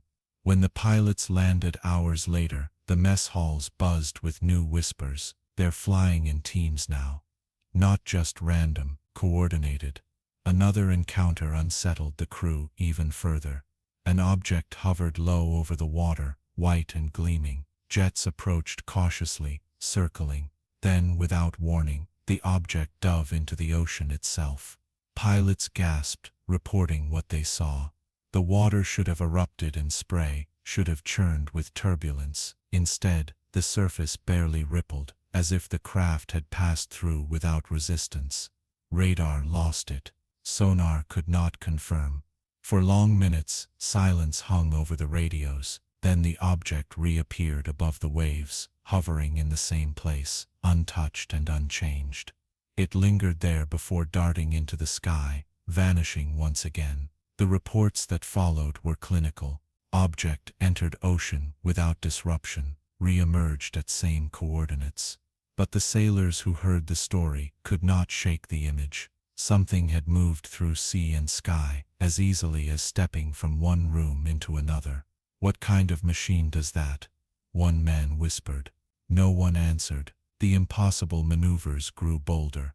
Some craft hovered beside jets, pacing them silently for long moments before darting away. Pilots described the unsettling sensation of being observed, of having the roles reversed. Normally, intercepts were about catching intruders. But here, the intruders seemed to be studying them. It matched my speed exactly, one pilot said afterward, shaking his head, like it was playing mirror. Another recounted a moment when an object appeared just off his wing, close enough that he could see its surface clearly. Smooth, featureless, gleaming, no rivets, no seams, no markings. It hovered beside him, in perfect silence. Then, in the blink of an eye, it shot forward and vanished, leaving only empty air. The debriefing language was the same. Object maintained parallel course. Object departed at high velocity. But the pilot's eyes told a different story, eyes wide with disbelief, unsettled by how close the unknown had come. The radar logs confirmed every detail. The blips appeared beside the jets, matched speed, then accelerated away faster than instruments could record. Operators stared at their screens, unable to reconcile what they saw with what they had been trained to expect. Whispers spread further. Sailors spoke of objects that seemed curious, as if testing the fleet's reactions. "It's not just random," one man muttered in the mess hall. "It's like they're watching us watch them." The officers stayed quiet, their faces composed, but even among them, unease grew. Reports piled higher, each one recording maneuvers that broke the rules of physics, each one impossible to explain within the limits of human understanding. At night, men lay awake in their bunks, staring at the ceiling as the hum of engines filled the silence. They replayed the stories, the images, the impossible turns and dives and climbs. Some prayed quietly, others clenched their fists, but all shared the same realization: they were facing something beyond them. On one particularly clear night, an operator logged a series of maneuvers that became legendary aboard the fleet. An object appeared at high altitude, hovered briefly, then accelerated downward at impossible speed. It stopped just above the waves, hovered again, then shot sideways at hypersonic velocity. Within seconds, it reappeared high above the fleet, exactly where it had begun. The cycle repeated again and again, as if the craft were tracing an invisible triangle in the sky. The operator stared at the screen, shaking his head. "It's drawing shapes," he whispered. His supervisor leaned over, eyes narrowing. "Log it," he ordered, though the disbelief was plain in his voice. When the pilots chased it, they reported the same motions, their voices clipped with astonishment. Triangle pattern confirmed, instant relocation, impossible acceleration. The sailors called it the dancing light. For days afterward, the story spread through the fleet. Some laughed nervously, others grew silent, but none could ignore it. The sky above was no longer just empty space. It was a stage where the unknown performed impossible maneuvers, indifferent to the watchers below, and with each encounter, the feeling deepened. These movements were not accidents, they were not errors. They were deliberate displays, as though someone or something was showing what it could do. The fleet sailed on. The waves rolled beneath, steady and eternal. But above, the rules of motion had been rewritten, and the men aboard knew, in their hearts, that they were witnesses, not just to objects, but to a power that treated physics as suggestion rather than law. By now, the encounters had become something more than isolated reports. They were a rhythm woven into the fleet's daily life.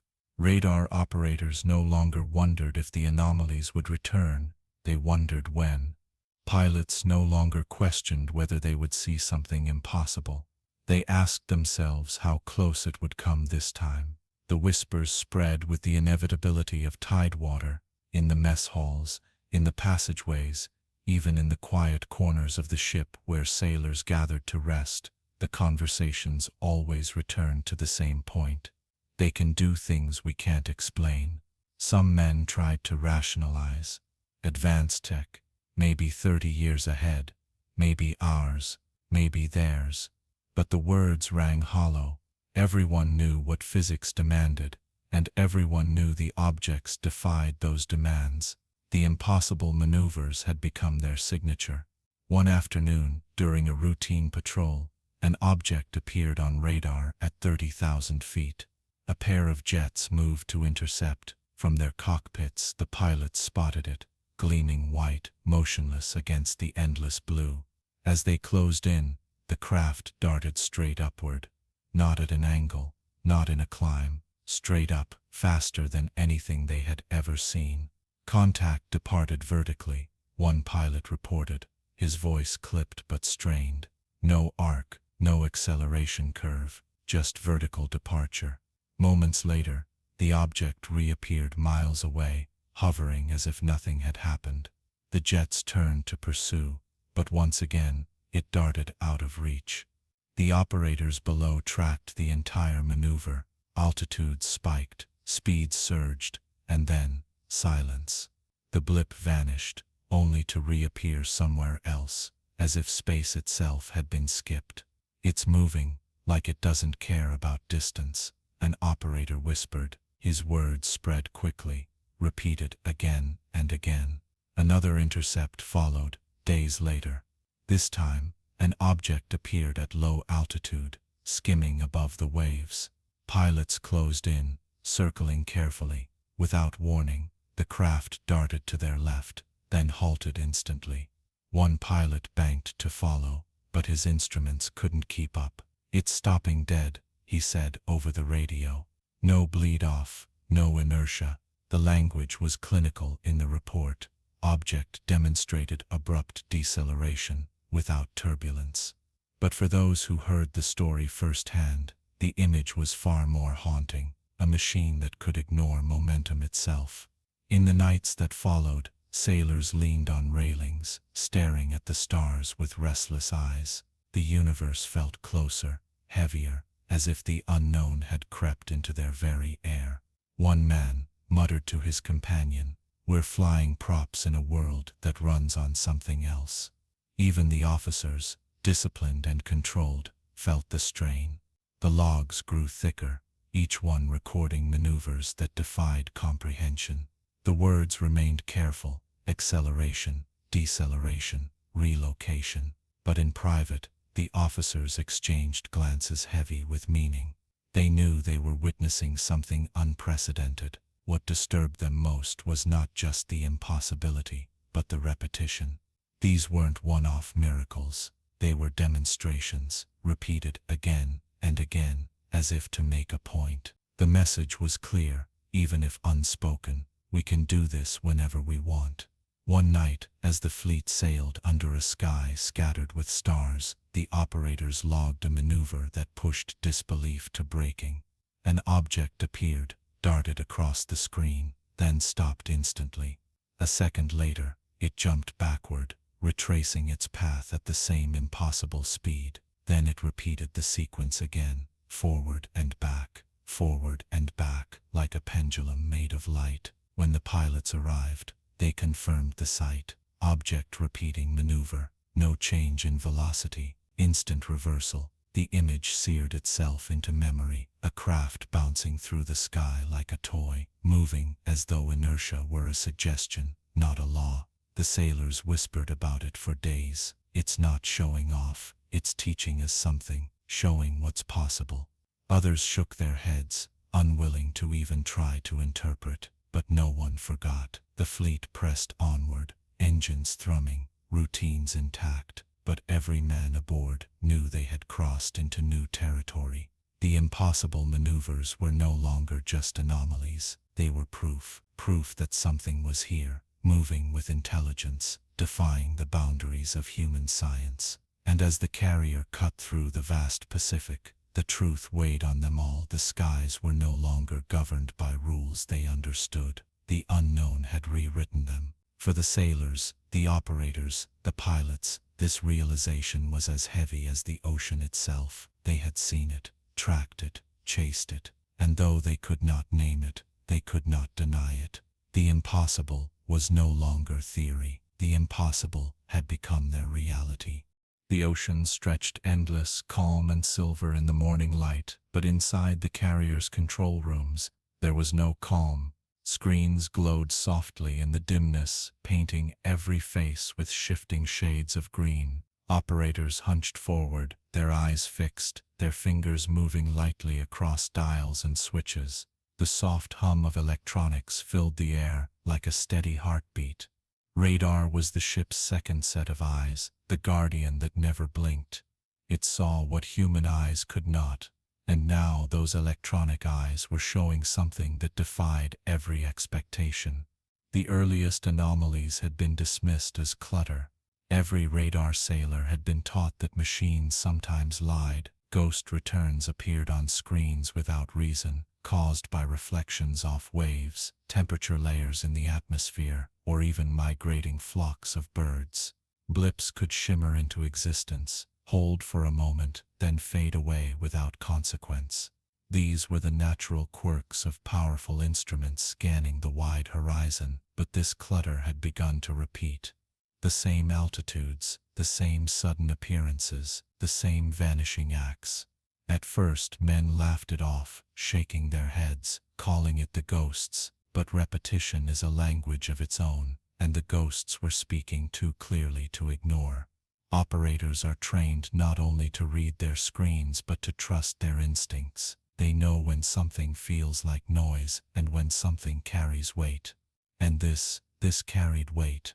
Night after night, they watched contacts appear at impossible heights, hover briefly, then drop straight toward the ocean. They saw blips dart across the scopes, crossing distances in seconds. They tracked objects that vanished entirely, only to reappear in different quadrants moments later. Log it, supervisors ordered, their voices steady, though their eyes betrayed unease. The logs piled up, filled with coordinates, times, altitudes, and speeds that sketched a pattern no one wanted to see. A picture was forming, not of errors, but of something consistent, something intentional. One operator described it quietly to a friend. If it was clutter, it wouldn't repeat like this. If it was weather, it wouldn't move with purpose. This isn't noise, it's something real. The mess halls carried the whispers. Sailors leaned over trays of food, repeating what they had heard from those who worked the scopes. They saw one drop from 60,000 feet to sea level in seconds. They tracked 3 moving in formation. It circled the fleet all night. Even those who had never stepped foot in the radar rooms began to feel the weight of the mystery. The radar was supposed to be a shield, a comfort. It caught threats before human eyes ever could. But now the very tool, meant to reassure them, was becoming a source of unease. Every new anomaly chipped away at certainty. One long night brought the strangeness into sharp relief. A dozen contacts appeared at once, scattered across the sky around the fleet. Operators leaned forward, their voices overlapping. Bearing 095, altitude 60,000. Another, at 280, speed Mach 5. The room buzzed with tension as green blips danced across the screens, weaving patterns no training manual had prepared them for. They tracked the objects for nearly half an hour. The data was steady, undeniable. Then, as suddenly as they had come, the contacts vanished. The screens went quiet. Only the steady sweep of the radar arm remained. For a long moment, the room was silent. No one wanted to be the first to speak. Then, softly, one operator whispered, "They're watching us." The phrase spread like smoke, repeated in corners, murmured in bunks, carried into the mess. Watching us. Another night, the radar recorded a contact circling the fleet in perfect loops. Round and round it went, maintaining distance, never drawing closer, never leaving. The line of its path traced a near-perfect circle on the scope, smooth and deliberate. "It's pacing us," one man murmured. His voice was low, but those near him heard. The word pacing struck them deeply. Predators pace, watchers pace. Pilots were scrambled, but by the time they arrived, the object was gone. No visual confirmation, only the silent evidence of the radar logs. Some began to trust the machines more than their own senses. Eyes could be tricked, stars could blur, light could deceive, but the radar was impartial. The radar did not imagine, it simply recorded, and its recordings left no doubt something unknown was out there. The officers remained disciplined, their faces calm, their words careful. They demanded precision in every entry. Logs read like clinical summaries. Object appeared at 60,000 feet. Instantaneous descent to 500 feet. Vanished from scope. Multiple contacts observed. Consistent speeds exceeding Mach 5. Formation maintained. The words were neat, professional, but between the lines lay astonishment. Even the officers behind closed doors asked the same unanswerable questions. If this was a glitch, why did multiple systems confirm it? If it was foreign technology, why display it so openly? If it was natural, why did it move with such intent? One evening, a senior officer leaned over the shoulder of a young operator, watching the blips move with precision no error could mimic. After a long silence, he said quietly, "It's almost like they want us to see them." The words carried out of the room, repeated in whispers, passed like contraband knowledge. "Want us to see them." It unsettled the sailors more than anything. These were not accidents, not ghosts, not blind noise in the machines. This was presence, purposeful, deliberate presence. The radar rooms no longer felt like safe places. They were windows into another reality, one that pressed close, hovered near, and disappeared at will. Every sweep of the scope was a reminder. The unknown was not far away. It was here, it was near, and the men aboard the fleet, watching from their dim-lit rooms in the heart of steel, knew that their world had changed. The radar did not lie, and what it showed was impossible. The radar rooms became the beating heart of the mystery. Sailors who once thought of the scopes as dull tools of routine now approached their stations with a mix of dread and anticipation. Every sweep of the line across the screen felt charged with possibility. Would the night be quiet, or would the unknown return to write its signature, once again in green light? The operators tried to maintain professionalism, but fatigue and unease began to show. Some leaned closer than necessary, as if willing their screens to reveal more detail.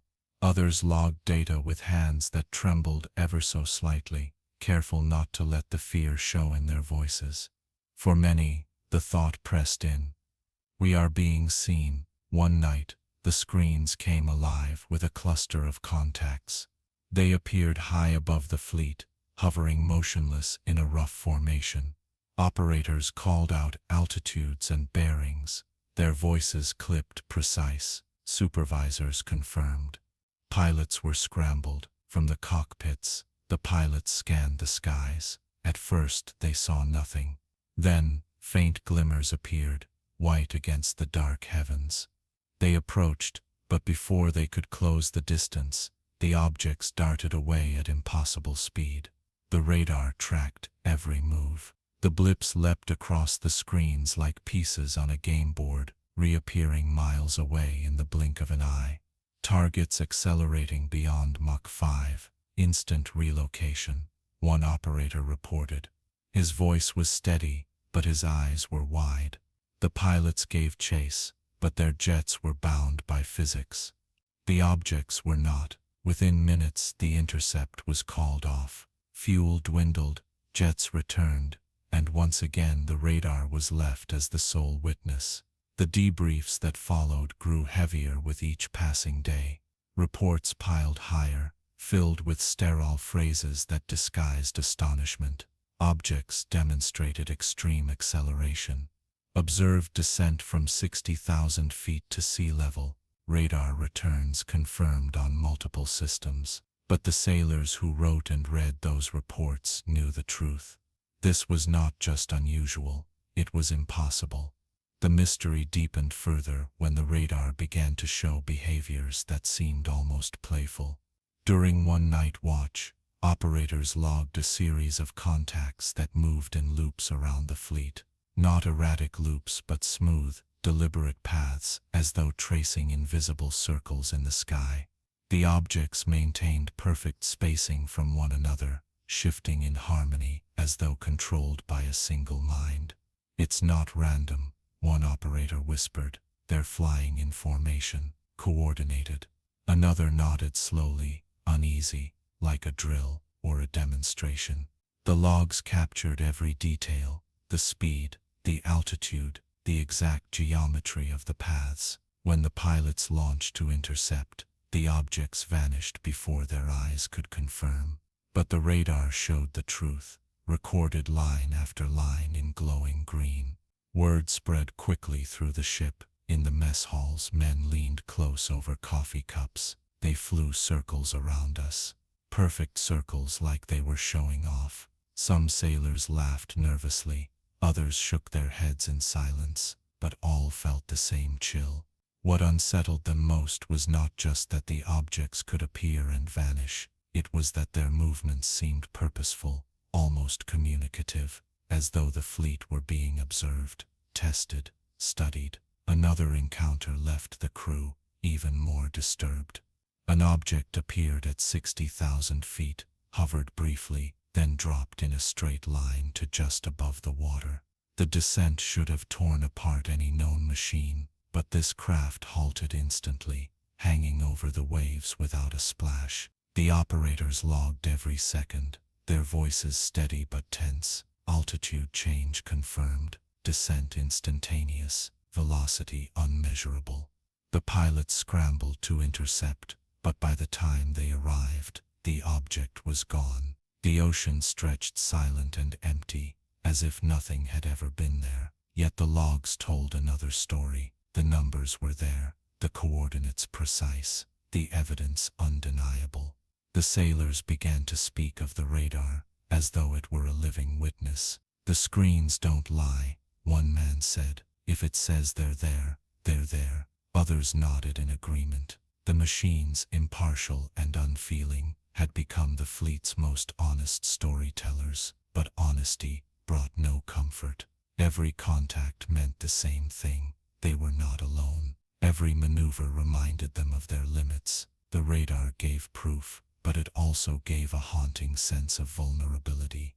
In the quiet hours after a shift, operators lay in their bunks, eyes open in the dark. They replayed the blips, the sudden movements, the vanishing signals. Some prayed softly, others clenched fists in frustration, but all felt the same weight pressing down. The mystery was no longer about whether the objects existed. That question had been answered 100 times over. The mystery was what they wanted.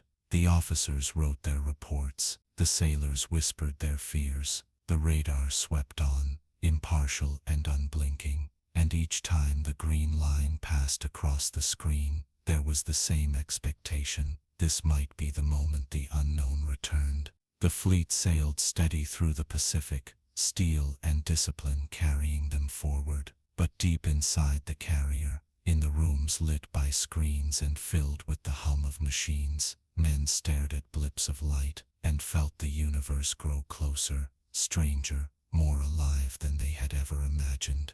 The radar mystery was no longer just an oddity of machines. It was the fleet's reality, written in light and numbers, undeniable and unexplainable. And with every passing day, the sailors knew the mystery was only growing.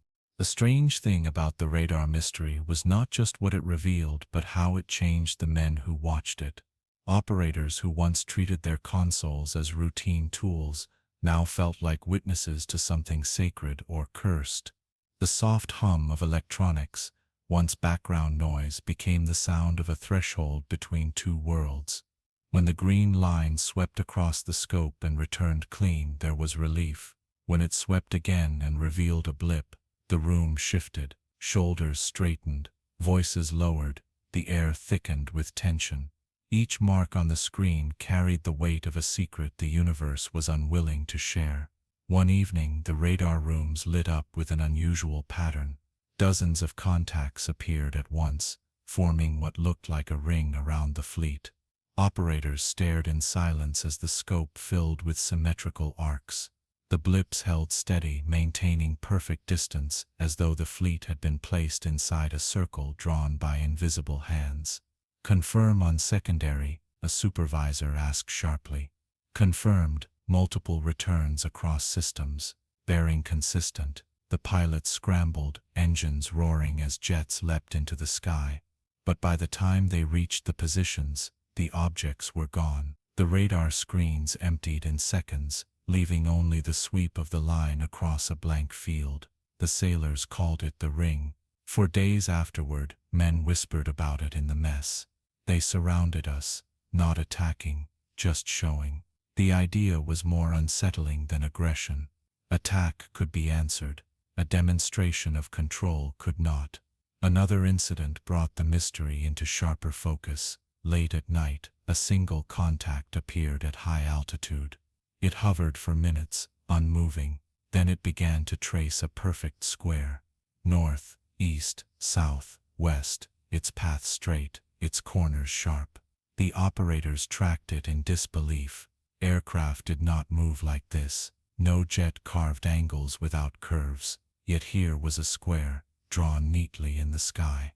One operator, unable to contain himself, muttered, "It's writing to us." His supervisor shot him a look, but said nothing.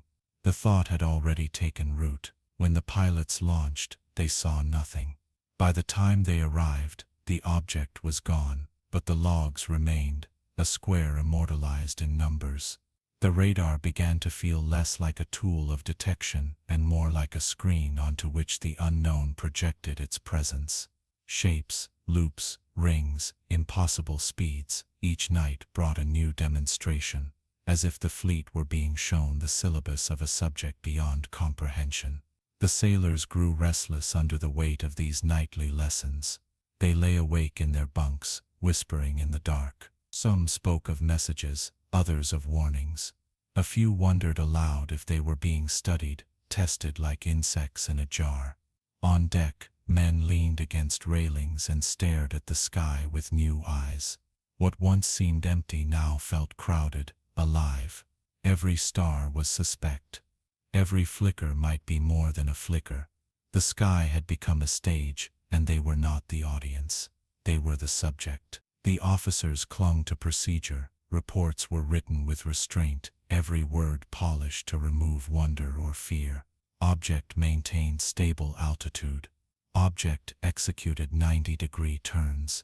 Object accelerated beyond known capability. The sentences were sterile, bloodless, yet in the quiet between meetings, even officers admitted the truth to themselves. One commander, speaking privately to a colleague, said softly, "We're not recording anomalies anymore, we're recording demonstrations." That word, demonstrations, passed quietly through the ship. It captured what many already suspected.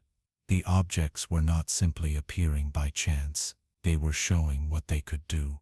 One of the most disturbing demonstrations came on a night of calm seas and clear skies. Radar tracked an object that seemed to hover directly above the carrier. The operators watched as it remained there perfectly still, as though staring down at the ship itself. For nearly 20 minutes it did not move. Then suddenly it split. One blip became two, two became four, four became 8. In seconds the screen was filled with identical contacts, all holding position above the fleet. The operators called out in disbelief. Multiple returns. Multiplying. Confirmed on all systems. Then just as suddenly they merged again. 8 became 4. 4 became 2. 2 became 1. And then the single blip vanished, leaving nothing. The room was silent. No one spoke for several seconds. Finally a young sailor whispered, "They're showing us they can be anything they want."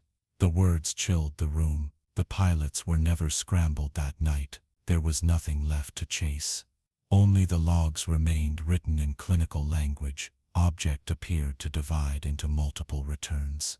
Multiplicity, unconfirmed visually. But for the men in the radar rooms the memory was clear. They had seen one become many, and many become one. From that night on, the sailors' whispers grew darker. Some began to wonder if the objects were even machines at all.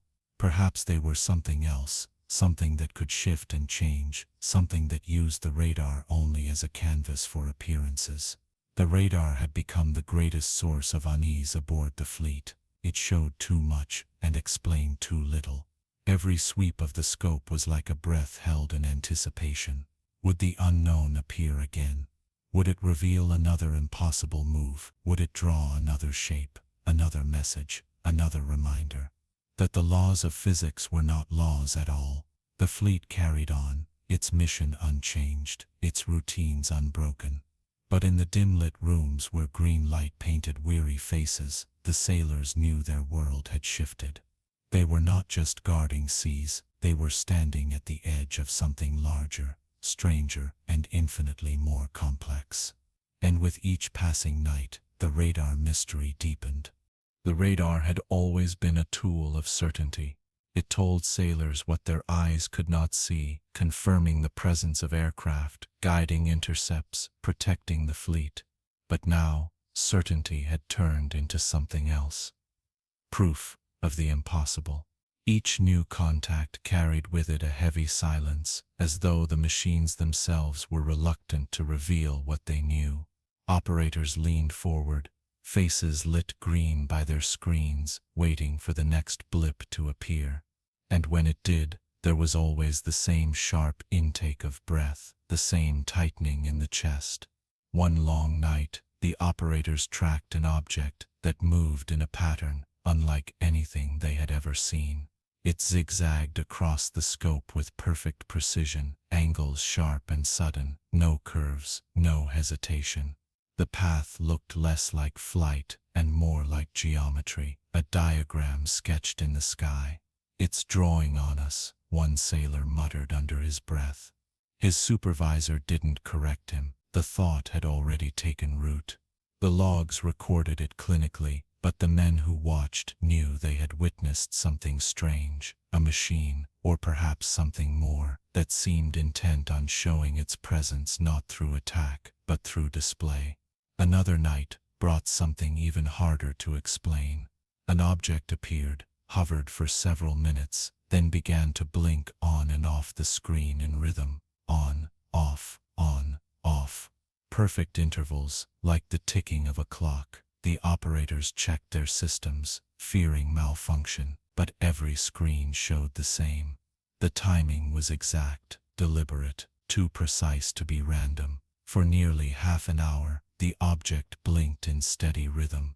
Then it vanished, leaving only the sweep of the scope. When the story spread, sailors whispered about it as though speaking of a ghost. It was signaling us, some said. Morse code, others suggested, though no one could match the rhythm to any known pattern.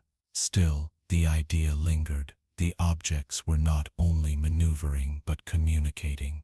The thought unsettled everyone. If the radar was being used as a medium for messages, then the fleet was no longer just watching. It was being spoken to. The officers kept their composure, but even they could not dismiss the growing strangeness. Reports grew thicker, logs heavier, but explanations remained absent. The mystery only deepened. On deck, the mood shifted with each passing week. Men gazed at the stars with suspicion, their conversations hushed. What do they want? Was the question repeated most often. Some thought it was a show of dominance, others believed it was a form of study, and a few wondered if it was simply curiosity. But the truth was that no one knew. In the radar rooms, the operators felt it most keenly.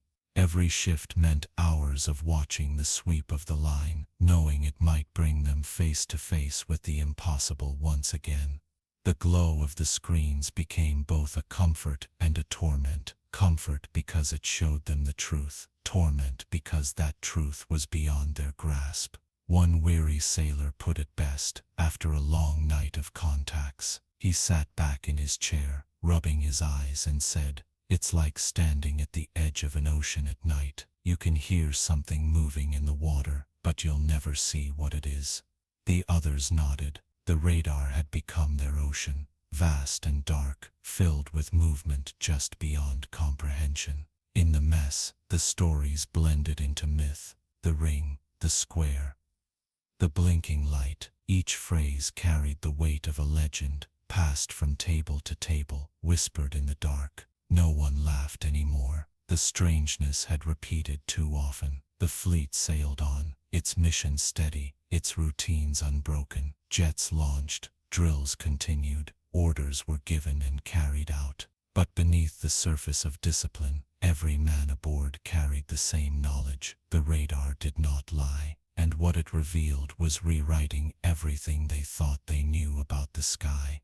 For the sailors, the operators, the pilots, and the officers, the truth had become unavoidable. They were not alone. They were being observed, studied, perhaps even engaged in ways they could not fully understand. And as the carrier cut through the Pacific waters, leaving a silver trail behind, the mystery remained above them, around them, and within their machines. The radar mystery was no longer just a series of strange logs. It had become part of their lives, part of their nights, part of their very sense of reality. Every sweep of the scope whispered the same message: the unknown is here. And the sailors of the fleet, weary and watchful, knew that they had stepped into a story larger than themselves.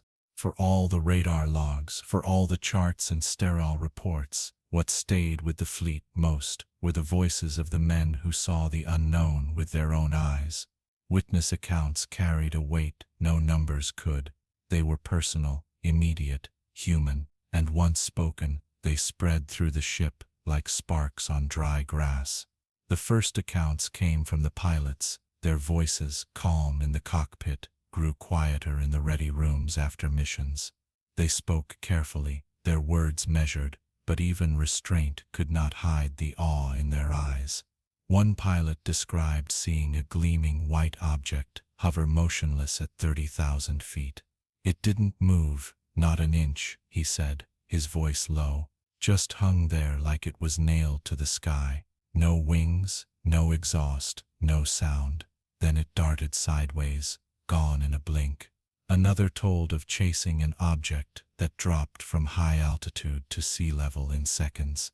I thought it would hit the ocean, he admitted, but it stopped, just stopped, like gravity didn't matter. He paused before adding, "That's when I knew I wasn't chasing anything we built." These testimonies filtered down to the sailors, men who worked on deck, in the mess, or deep in the engine rooms repeated the stories, their voices hushed, their eyes wide. The pilots' words carried authority. Pilots were trained observers, professionals who lived by precision. If they said they saw something, the crew believed them. Then came the accounts from radar operators. They had no cockpits, no wide horizons, only screens and the steady hum of machines. But their stories were just as powerful. One operator described a night when he tracked an object pacing the fleet, circling for hours. "It wasn't clutter," he said firmly. "I've seen clutter. This was real. It moved with intent, like it was curious." Another told of watching a contact blink on and off in perfect rhythm. "It was signaling," he whispered. "Not random, not noise, signaling." Even sailors without direct encounters began to share their own strange observations. A deckhand swore he saw lights dart across the horizon one night, too fast and sharp to be aircraft. A lookout reported a white flash skimming the surface of the sea before vanishing upward. Individually, these accounts might have been dismissed. Together, they formed a chorus of unease that could not be ignored. The mess halls became the places where stories intertwined. Pilots leaned close, recounting what they saw. Operators nodded, adding what the screens had shown. Sailors, who claimed to have glimpsed strange lights, added their own voices. Around steaming trays of food and cups of coffee, the stories wove themselves into a tapestry of the unexplained. Some men spoke with excitement, almost pride, at having been witnesses. "We're seeing history," one sailor said, his grin wide, though his eyes were tired. Others spoke with dread. "If it's real, what does it mean?" The accounts began to shape the culture aboard the ship. Whispered nicknames emerged. The Tick, the Dart, the Silent Watcher. Each name came from a witness, a shorthand for a story that spread from mouth to mouth. What gave the testimonies their power was not just the detail, but the consistency. Pilots, operators, and sailors described the same shapes, the same maneuvers, the same eerie silence. The details matched even when the men had not spoken to one another. The officers tried to contain it. Reports were classified, testimonies recorded in careful language. But the human voice could not be locked away. Every time a man leaned across a table and whispered, "I saw it myself," the mystery deepened.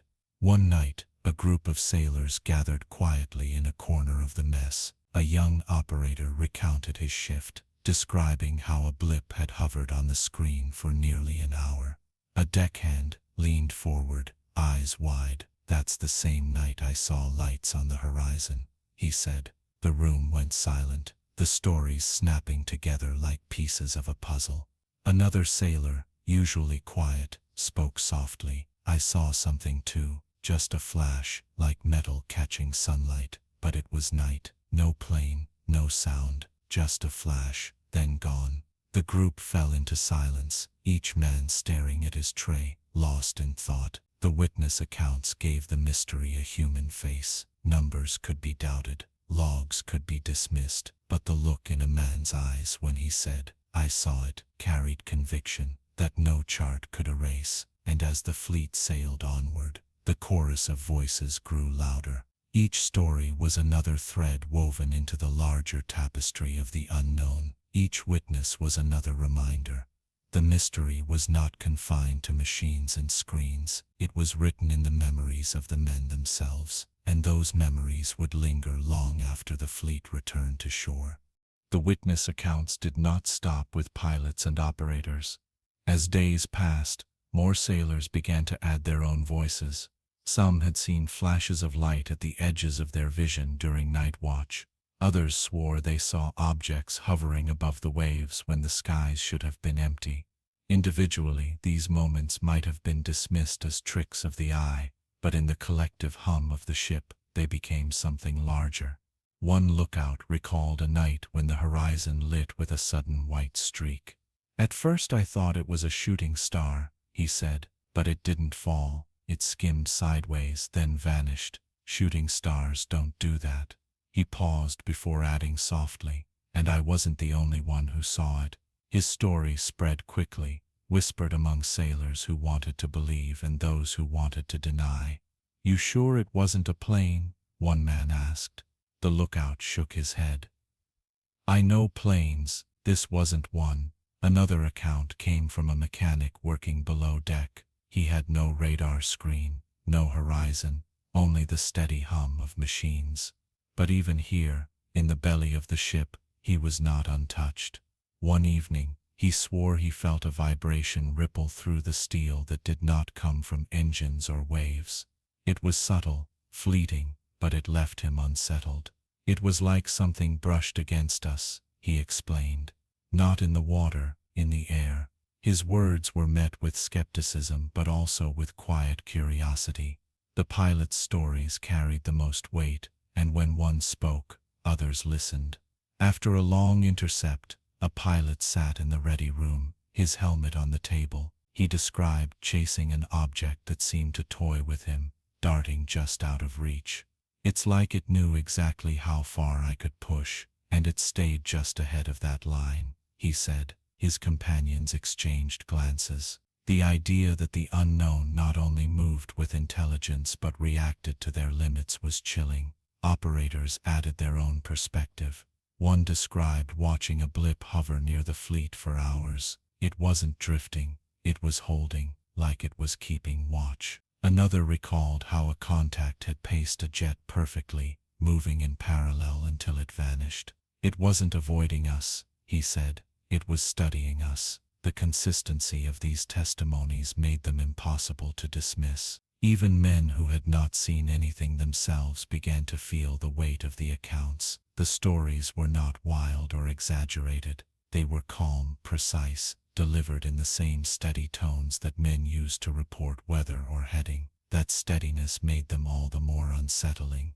Whispers spread in the mess. Sailors gathered in small circles, voices low. "Did you hear about the one that split into four?" They said it blinked, like it was signaling. Each retelling added to the chorus, and soon the mystery felt as real to those who had not seen as to those who had. Some men found comfort in sharing. Speaking aloud seemed to lighten the burden. Others grew quieter, withdrawing, afraid to put into words what they had witnessed. A few worried that talking too much might draw unwanted attention from officers or officials, yet even the officers could not escape the human side of the mystery. In their reports they used careful language, but they too heard the voices in the mess, saw the looks in their sailors' eyes, felt the unease that spread like mist through the ship. They knew that behind every sterile entry, altitude, speed, bearing, was a man who had seen something that defied the world he knew. Some accounts took on an almost confessional quality. Late at night, in quiet corners, sailors admitted what they had seen, their voices hushed as though speaking of forbidden things. "I don't want to sound crazy," one man whispered, "but I swear it hovered right above us, just a faint glow in the clouds, like it was waiting." Another confessed that he no longer trusted his own senses. "Every light I see now, I wonder if it's them. Even when it's just a plane, I can't stop thinking." The mystery did not only haunt the men awake, it crept into their sleep. Dreams became restless, filled with images of hovering lights and sudden movements. Some woke in the night, heart racing, convinced they had heard something just outside their bunk. Others lay awake, staring at the ceiling, replaying the stories they had heard, wondering what it all meant. The witness accounts gave the unknown a human face. They were more than data. They were experiences etched into memory, shared in whispers, carried in eyes that refused to forget. The fleet sailed on, but now it carried more than steel and men. It carried stories. Stories that bound the crew together in a shared unease. Stories that spread like currents through every deck and compartment. Stories that would not be left behind when the mission ended. The voices of the witnesses were the truest record of the mystery, not the logs, not the charts, not the sterile phrases. It was the words spoken in hushed tones, the glances exchanged in silence, the confessions made in the dark, and those voices whispered a single truth. The men of the fleet had seen something that would never leave them. The voices of the witnesses spread like a quiet tide through the ship. They reached every corner, from the flight deck bathed in sunlight to the shadowed engine rooms where steel groaned and machinery hummed. No man aboard could claim he had not heard the stories. Even those who tried to ignore them carried the weight of what others had seen. For the pilots, the testimonies were both a burden and a release.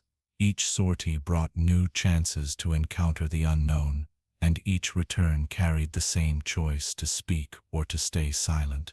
Silence promised safety, the avoidance of questions or ridicule, but silence also meant carrying the memory alone. Speaking allowed release, but it also meant becoming part of the ship's growing mythology. One pilot admitted quietly to a companion, "Every time I close my eyes, I see it again, hovering, motionless, then gone like smoke. If I don't talk about it, it's worse." His companion nodded slowly. "I know, but the more we talk, the more real it becomes." The operators shared their own struggle.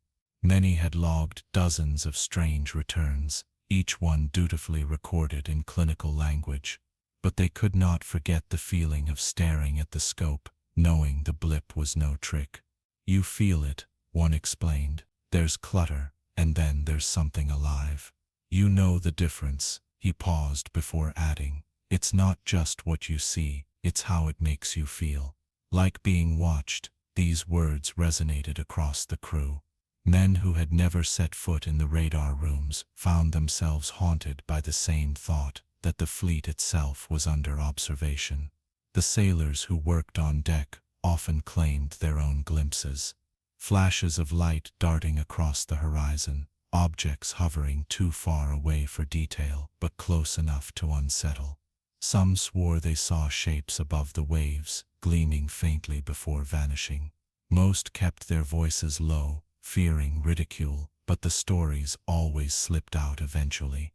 One evening, A deckhand leaned close over his meal and whispered to his table mates. I saw it too.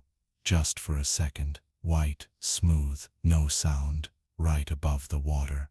Then gone. The men stared at him in silence. None doubted him. The witness accounts began to erode the usual walls of rank. Sailors who might never have spoken to officers found themselves united by the same unease. Operators who usually kept apart from deck crews shared their testimonies with anyone who would listen. The mystery blurred lines of duty and discipline. It was no longer just data, it was shared experience. Even the officers who carried themselves with practiced calm were not immune. In briefings, they used precise language, avoiding speculation, but outside the formality of reports, their voices betrayed the same disbelief. One commander, speaking softly to a junior officer, admitted, I've read too many of these logs now. They're consistent, too consistent to ignore. The junior officer asked the question that lingered on everyone's lips, then what are we dealing with? The commander shook his head. Something beyond us, that's all I know. That phrase, beyond us, became another whisper in the ship's corridors. Not ours, not theirs. Beyond us, the accounts also carried psychological weight. Some men found themselves restless, unable to sleep, replaying the stories in their minds. Others dreamed vividly of lights in the sky, of shapes darting at impossible speeds. A few admitted, quietly and only in trusted company, that they felt a strange pull, a fascination mixed with fear. One sailor put it simply, it scares me, but I want to see it myself. That longing spread quietly through the crew. Witness accounts had transformed the mystery from rumor into reality, and reality had a gravity all its own. In the mess, small groups debated endlessly. Was it advanced technology, decades beyond human reach? Was it natural phenomena, misunderstood? Was it something else entirely? Each argument ended the same way, with silence, because none had the answers. Yet even silence could not erase the conviction in their eyes. The testimonies carried more than facts. They carried emotion. Awe, fear, wonder, confusion. These emotions gave the stories their power, weaving them into the fabric of life aboard the ship. As the fleet pressed onward, the accounts multiplied. Each new sortie, each new shift in the radar rooms brought more stories, more voices, and together they created a record more powerful than any logbook.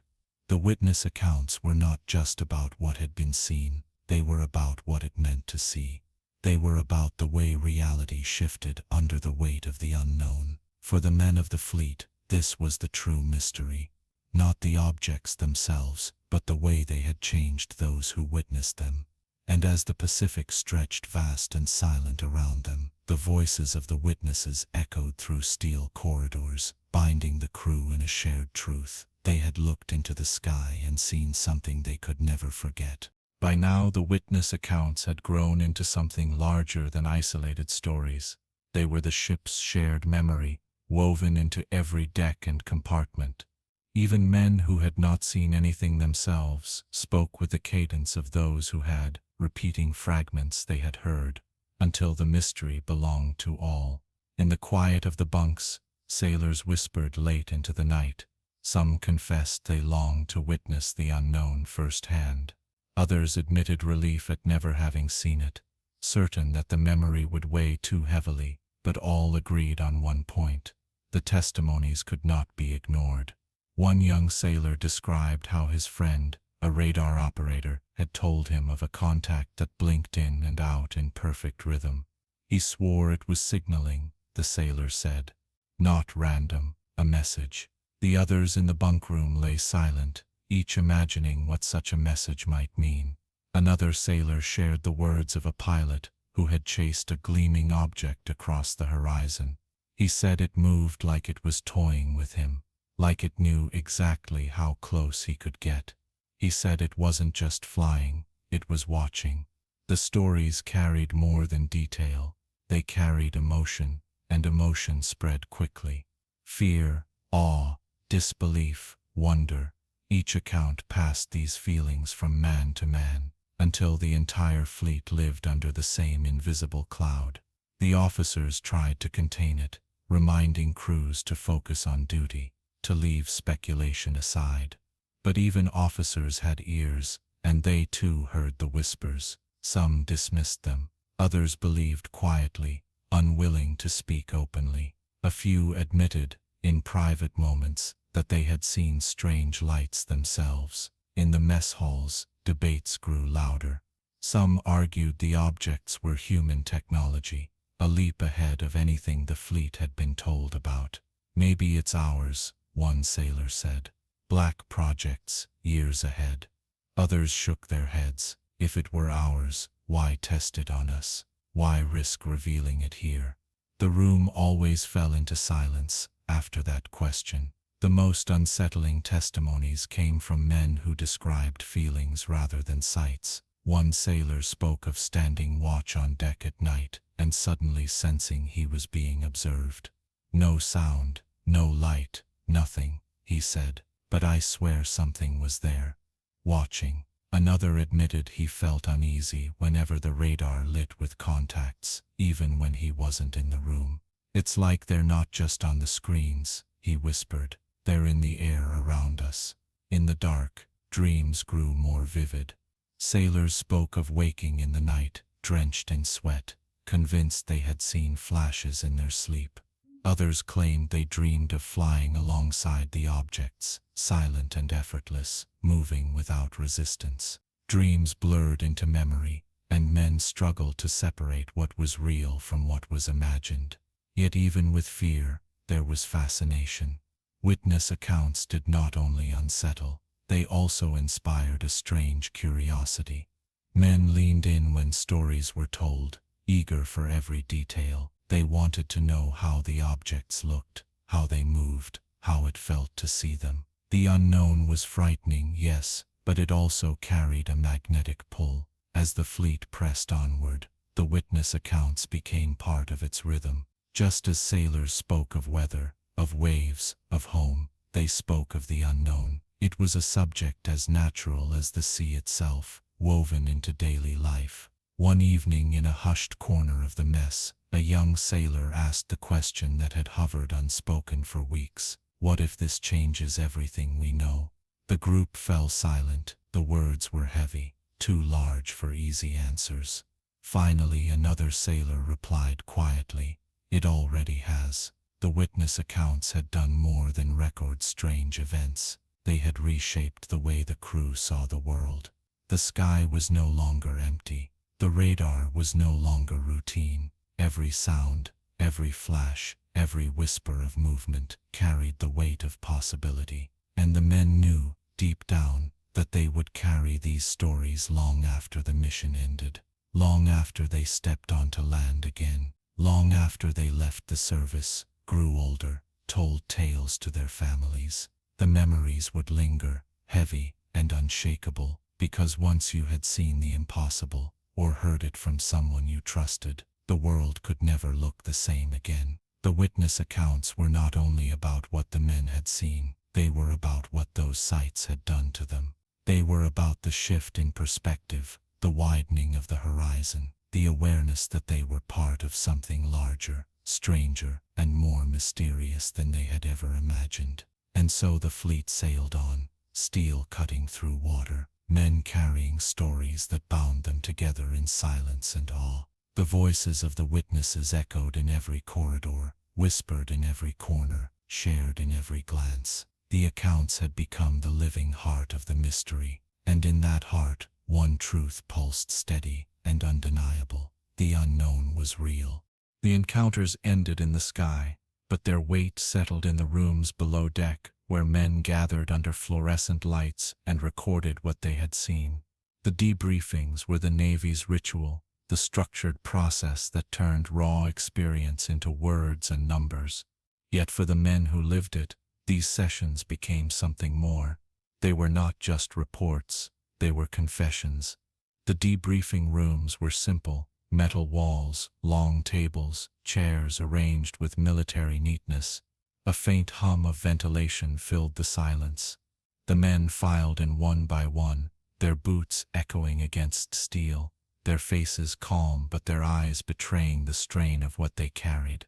At the head of the table sat the officers assigned to record, their pens clicked, their folders open, their expressions unreadable. They were there to gather facts, not feelings. Every detail mattered: heading, altitude, bearing, speed, what was seen, what was tracked, what was confirmed. The pilots began their accounts with the discipline drilled into them: calm voices, precise words, no embellishment. Contact observed at 30,000 feet, stationary. Object appeared white, featureless. No wings, no exhaust. Their voices were steady, as though describing a training exercise. But beneath the tone, their eyes told a different story, wide, unblinking. Shadows of disbelief lingering in every glance. The operators followed with their own reports. They described what the screens had shown: instantaneous drops in altitude, impossible acceleration, blips vanishing and reappearing in seconds. Confirmed on multiple systems, they repeated, their words rehearsed, but their voices faintly shaking. The officers wrote it all down, line after line, filling forms with neat precision. Yet the gap between what was spoken and what was written grew wider with every report. The raw awe of the witnesses became flattened into sterile language. Object executed abrupt maneuver. Contact vanished from scope. The strangeness was reduced to phrases that could fit neatly in a logbook. But the men around the table knew what those words really meant. They meant impossible. They meant terrifying. They meant the rules of the sky no longer applied. In the silence between questions, the room carried a weight that no pen could capture. A pilot leaned back in his chair, staring at the ceiling. An operator rubbed his hands together, restless, as if trying to shake away the memory of the blips that had danced across his screen. Some men spoke little, their answers clipped, as though each word cost them. Others spoke more freely, unable to stop once they began. One pilot admitted softly, "It moved like it was alive, like it knew we were there." The officer recording the session looked up briefly, pen hovering, then returned to his form. The words that went into the log were different. Object maneuvered with apparent awareness of aircraft.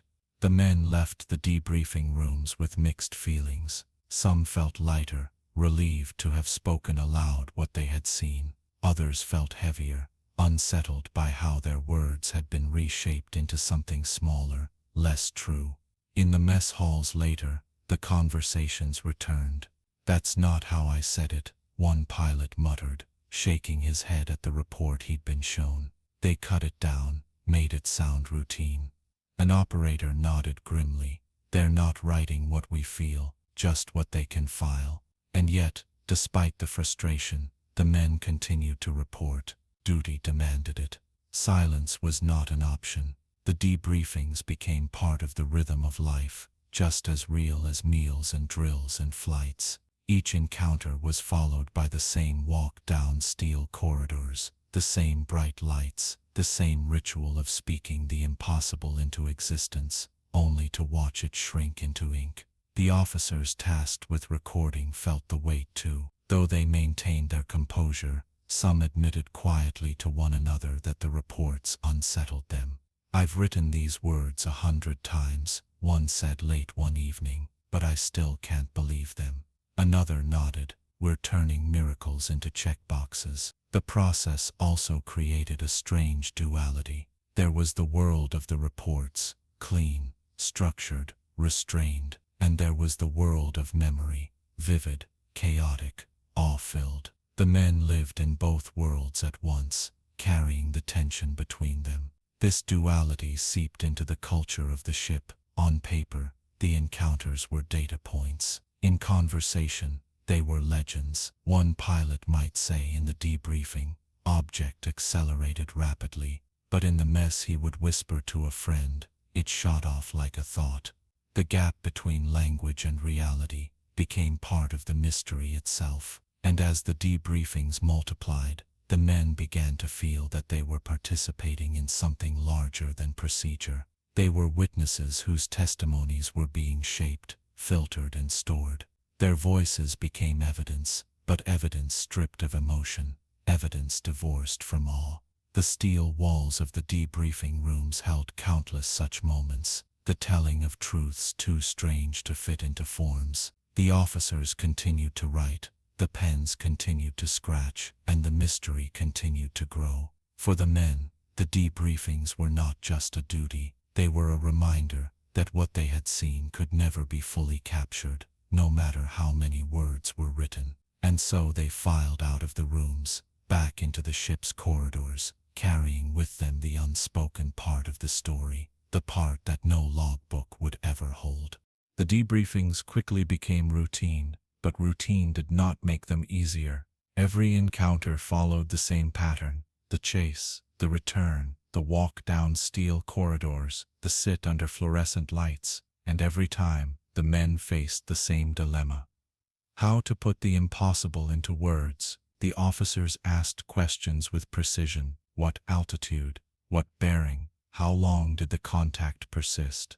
The answers came in clipped tones, numbers and headings delivered like coordinates on a map. The language was exact, but it left the experience hollow. The awe, the fear, the sheer strangeness never fit into the lines on the form.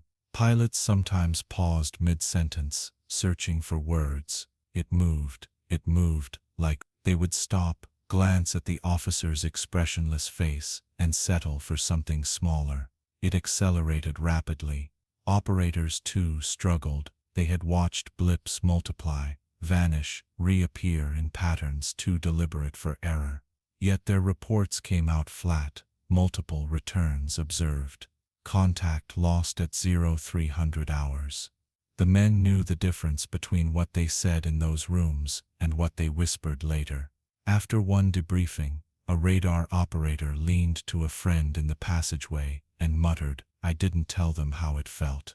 "How could I? It felt like it was looking back at me through the screen." Pilots shared the same frustration. One admitted quietly, "In there, I said it was a craft. Out here, I'll tell you the truth. It didn't move like a craft. It moved like thought." This divide between official and unofficial truth grew with each passing day. In the reports, the unknown became data points. In conversation, it became legend. The logs spoke of altitudes and headings. The sailors spoke of impossible maneuvers, eerie silences, the feeling of being studied. And in that gap, unease grew. Some men began to feel that the debriefings themselves were part of the mystery. Why record so much detail if no one could explain it? Why reduce stories so vivid into words so sterile? Were the reports destined to vanish into archives, never to be read? Or were they being sent higher, into rooms where others weighed their meaning? The secrecy of the process added to the tension. The reports were not shared widely. Only those who filed them, and those who collected them, knew the full details. For the rest of the crew, the debriefings became a kind of black box. Men entered with stories, and emerged with silence. Sailors began to speculate in hushed tones. "They're sending it all up the chain," one said. "Someone knows more than we do." Another shook his head. "Or they're burying it, locking it away, so no one has to admit it's real." Neither explanation brought comfort. The repetition also wore at the men. Each new debriefing reminded them that the mystery was not fleeting. It was ongoing, relentless. The unknown was not a single event to be recorded and forgotten. It was a presence that returned again and again, forcing them to relive it each time they sat at those tables. One pilot confessed to a friend, "It's not the flying that gets me, it's the talking after. I can handle the chase. But sitting in that room, trying to make sense of it, that's harder." An operator echoed the sentiment. "The blips don't scare me anymore. The reports do, because every time I write one, I know it'll vanish into a drawer, and nothing will change." Some began to resent the process. They felt their voices were being taken, flattened, stripped of meaning. Others found a strange comfort in it. The debriefings gave them structure, a ritual that kept chaos at bay. Even if the reports were sterile, at least they were written, recorded, acknowledged. But the truth was that the debriefings did more than record. They shaped memory. What was written down began to influence what men remembered. Over time, the vividness of the experience blurred, replaced by the neat phrases of the reports. It accelerated rapidly. It vanished from scope. The words became a filter, dulling the edge of the impossible. Yet in quiet corners, the raw stories still emerged. In bunks, in mess halls, in whispered conversations late at night, the men returned to the language that the forms could not hold. It dropped like a stone. It danced around us. It was like it knew me. These phrases carried emotion, and emotion carried truth. The dual worlds of the debriefings, the official and the whispered, defined the culture aboard the ship. On the record, they were professionals documenting anomalies. Off the record, they were witnesses to something greater than themselves. And the longer the encounters continued, the heavier the divide became. Some sailors began to fear the debriefings themselves, not because of punishment, but because of what they implied. Each session was proof that the unknown was real, proof that it was recurring, proof that it was larger than any of them. To speak it aloud, even in clipped tones, was to admit that reality had shifted. Others leaned into the process with grim determination. "If they want reports, I'll give them reports," one operator said. "At least I'll know it's written down somewhere." But even he admitted, in a softer voice, "I just wish someone would tell us what it all means." The debriefings became the echo chamber of the mystery, a place where truth was spoken, reshaped, and filed away. The men entered with wide eyes and heavy memories. They left with lighter words but heavier hearts. And through it all, the mystery only deepened. Because no matter how many words were written, no matter how many forms were filled, the essence of what they had seen remained beyond capture. The debriefings could record the facts. They could never contain the truth. As the weeks passed, the debriefings became a constant drumbeat in the life of the fleet. Each strange light, each impossible maneuver, each radar anomaly inevitably ended at the same metal table under the same harsh lights. The routine became so familiar that some men began to dread the walk more than the encounters themselves. The ritual never changed. The doors closed, pens clicked, questions came in steady tones. The answers flowed, clipped and careful. Then the men were dismissed, sent back into the steel corridors with a strange hollowness inside them. One operator admitted quietly to a bunkmate, "I feel emptier every time I leave that room, like I've handed over a piece of myself, and they put it in a drawer." His bunkmate nodded slowly. "They're not just collecting stories, they're collecting us." The thought spread quietly that the debriefings were not only recording events, but absorbing something more personal. Every word spoken in those rooms felt like surrendering part of the mystery, only to see it drained of meaning when reduced to ink on paper. The pilots felt it too. After one session, a pilot slammed his helmet onto the table in frustration. I said it vanished like a spark. In the report, it's just contact lost. They strip it until it's dead. Another tried to calm him. "At least it's written. At least it's somewhere." But the first shook his head. "Somewhere we'll never see." That became another quiet refrain. "Somewhere we'll never see." The reports disappeared upward, carried beyond their reach. None of the men ever saw the compiled files. None knew who read them, or if anyone did at all. They only knew their words left them, filed into silence. The secrecy weighed heavily. It was one thing to face the unknown in the sky. It was another to face the unknown in the very process meant to explain it. The men began to feel caught between two mysteries, what they had witnessed and what was being done with their testimonies.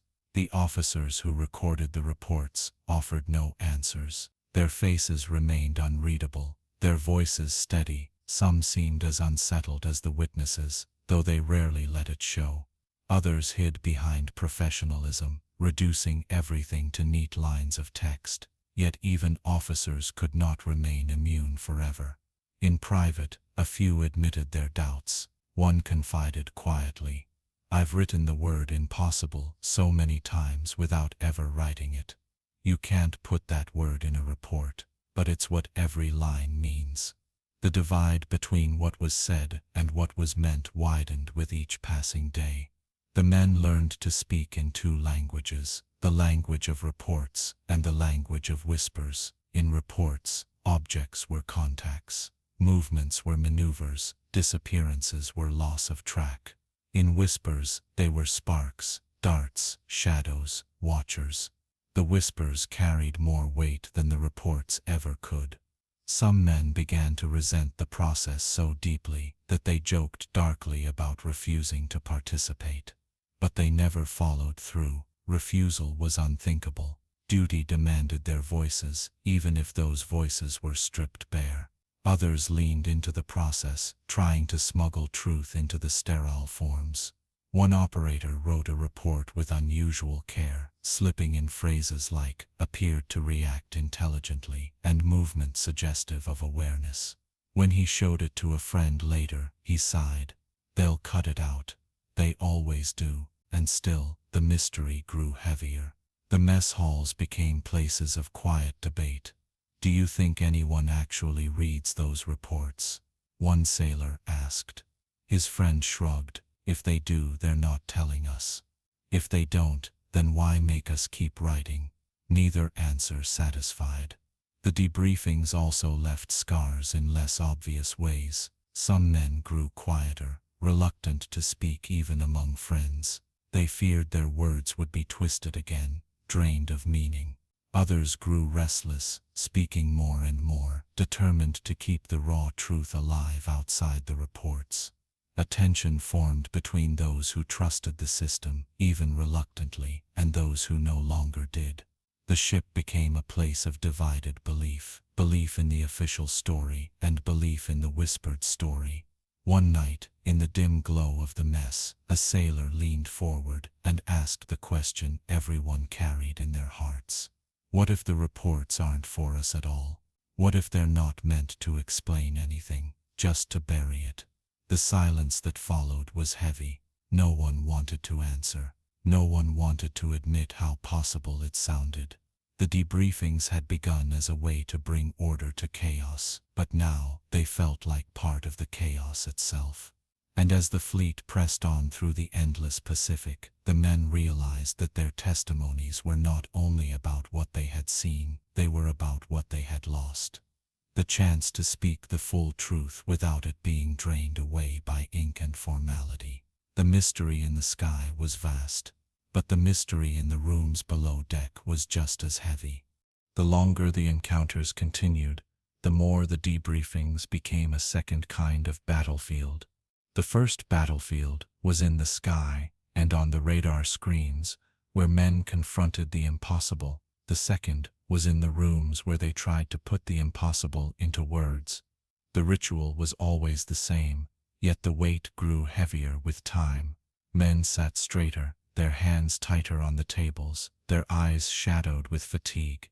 Some arrived quiet, others restless, but all carried the same tension, the knowledge that what they were about to describe would never truly be captured. One pilot said it plainly after his session: "You can write all you want, but you'll never feel what it was like to look at it. The paper doesn't carry the silence. The paper doesn't carry the speed." An operator agreed. On the forms, it's just numbers, but on the screen, it was alive. That word, alive, spread like a spark. It was not written in any report, not spoken in any official capacity, but it lingered in whispers, in conversations in bunks and on deck. To describe the unknown as alive was to step beyond the safety of language. Yet for many, it was the only word that came close. The officers sensed this shift, though they rarely acknowledged it. Their job was not to interpret, but to record. Still, some could not help but feel the same strain. Late at night, over coffee in dim offices, they spoke quietly among themselves. "We've built a library of the impossible," one said, "but what will anyone do with it?" The question haunted the men just as much as the encounters themselves. Every testimony vanished upward into a chain of command that never spoke back. The silence from above became another mystery. Was the data being studied? Was it being dismissed, or was it being locked away, hidden, so that no one would ever know? The sailors debated endlessly. "They'll never tell us," one muttered bitterly. Another shook his head. "Maybe they don't know what to tell us." Neither answer brought peace.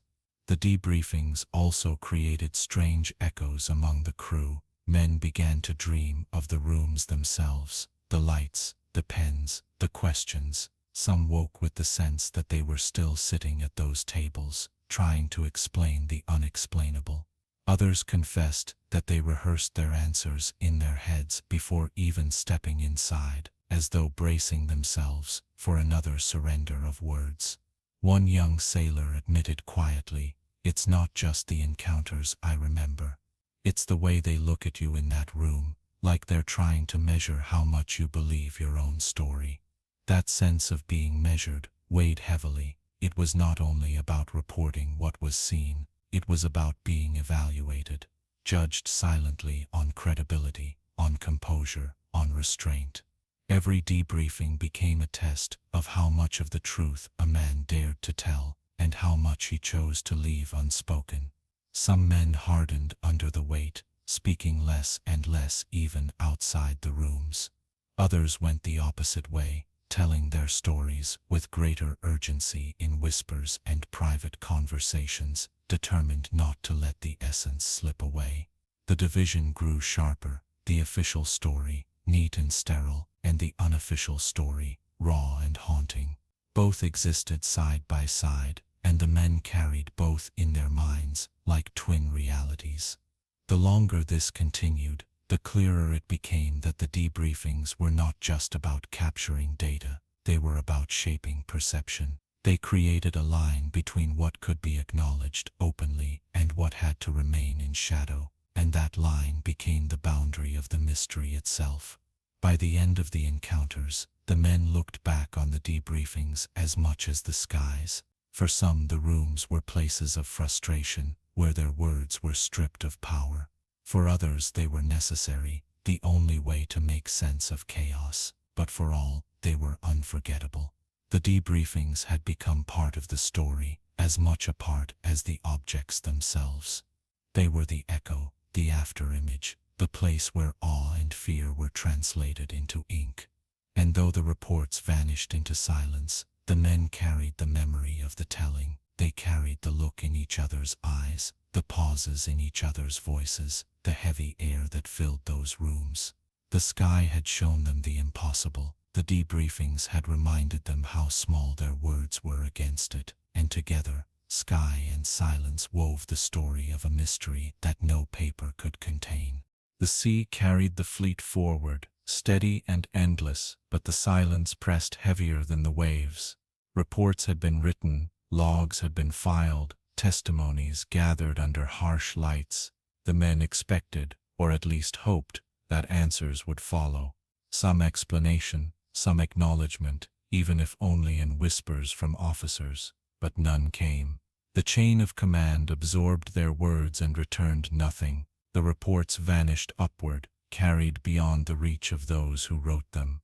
No messages filtered back, no conclusions were shared, no guidance arrived. The silence became its own presence. At first, some believed answers would come in time. "They're analyzing," one sailor suggested in the mess. "It takes a while," another nodded, chewing slowly. "Maybe they don't want to tell us until they're sure." The men clung to that hope, repeating it in bunks, in corridors, on deck. It was easier to believe in delay than in indifference. But as days stretched into weeks, patience frayed. The silence no longer felt like waiting. It felt like abandonment. One pilot said it flatly after a sortie. "We've given them everything, every word, every detail, and they give us nothing back." An operator agreed bitterly. We're not just chasing ghosts in the sky, we're chasing ghosts in the chain of command. The phrase stuck, ghosts in the chain of command. It captured the emptiness too well, and soon men repeated it in whispers, a bitter joke with no laughter. In the absence of answers, speculation flourished. Some whispered that the higher ranks knew the truth and were hiding it. If they told us, we'd panic, one sailor suggested. Others believed the reports were buried, locked away in rooms where they would gather dust. They don't want the story out, a mechanic muttered. So they keep it sealed. The darker theories spread too. Maybe they're not silent because they don't know, one man whispered, eyes wide. Maybe they're silent because they know too much. Each theory fed the mystery, deepening the unease. The silence became fertile ground, where fear and imagination grew unchecked. The officers aboard the ship offered little comfort. They repeated the same lines when pressed. Reports have been sent. The information is under review. Their words were careful, controlled, and empty. The men heard what was not said as much as what was. The silence between sentences carried more weight than the sentences themselves. Some sailors began to interpret the silence as confirmation. If it was nothing, they'd tell us so, one argued. The silence means it's real. Others took the opposite view. If it was real, they'd warn us. The silence means they don't care. Neither interpretation brought comfort. Even the sea seemed to join in the silence. On quiet nights, when the engines softened and the stars hung steady overhead, men felt the weight of unanswered questions pressing down as heavily as the humid air. The hum of machines could not cover it. The chatter of daily routine could not erase it. The silence lingered everywhere, heavy and unspoken. One young sailor voiced what many felt. It's worse than the unknown in the sky. At least there we see something. This silence, its emptiness, it's like shouting into a cave and hearing nothing back. That image stayed with the crew, shouting into a cave. Their voices swallowed, their echoes denied. On deck, men leaned on railings and stared out at the horizon, listening to the crash of waves against steel. The ocean was never truly silent. It roared and hissed, it groaned and surged. But compared to the silence from above, even the endless sea felt loud. Funny, isn't it? One sailor muttered, eyes fixed on the water. We're surrounded by noise out here. Engines, waves, wind, and still. The only thing we hear most clearly is nothing at all. The silence grew into part of their daily rhythm. Just as they expected meals at certain hours and drills at certain times, they expected no answers. Each day ended with the same emptiness. Each night began with the same weight. Some men grew restless, pacing the corridors, speaking more than usual just to fill the void. Others withdrew, speaking less, their silence mirroring the silence from above. The ship itself seemed to split into two moods, noisy defiance and quiet resignation. The absence of response also transformed the reports themselves. Where once men wrote with urgency, now they wrote with bitterness. Why bother? One operator asked as he filled out yet another form. No one's reading. His companion shook his head.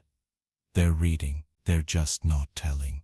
Neither thought brought peace. The Pacific rolled on, vast and unchanging. The fleet pressed forward, engines steady, discipline intact. But inside the ship, the silence grew heavier. It was not just the silence of unanswered reports. It was the silence of being left alone with the impossible, and for the men of the fleet, that silence was louder than any sound. The silence did not just linger in reports and debriefings. It seeped into the very atmosphere of the ship, shaping the way men carried themselves, the way they spoke, the way they thought. It was like an invisible fog, thick and unshakable. At first, some tried to ignore it. They busied themselves with routine tasks, focusing on drills, maintenance, and watch rotations. But even in those routines, silence crept in. A mechanic working on a turbine confessed quietly, "I keep wondering if someone somewhere is looking at these reports. I keep wondering if they already know what we're seeing and just don't care." His companion didn't answer, just tightened a bolt harder than necessary, his face grim. The mess halls became the loudest and quietest places at once. Sailors filled the air with talk about home, sports, or trivial jokes. But beneath it all, every man carried the same unspoken question: why had no answers come? When the chatter faltered, silence fell heavier than before, reminding them all of what lingered above. Some men tried to fill the void with their own explanations. A pilot insisted, "The silence is intentional. They want us to keep watching, keep reporting, but not ask questions. They don't want to bias us with what they already know." Another shook his head. "Or maybe they don't know. Maybe that's the truth they're too afraid to admit." The arguments never ended in agreement, but they never ended in laughter either.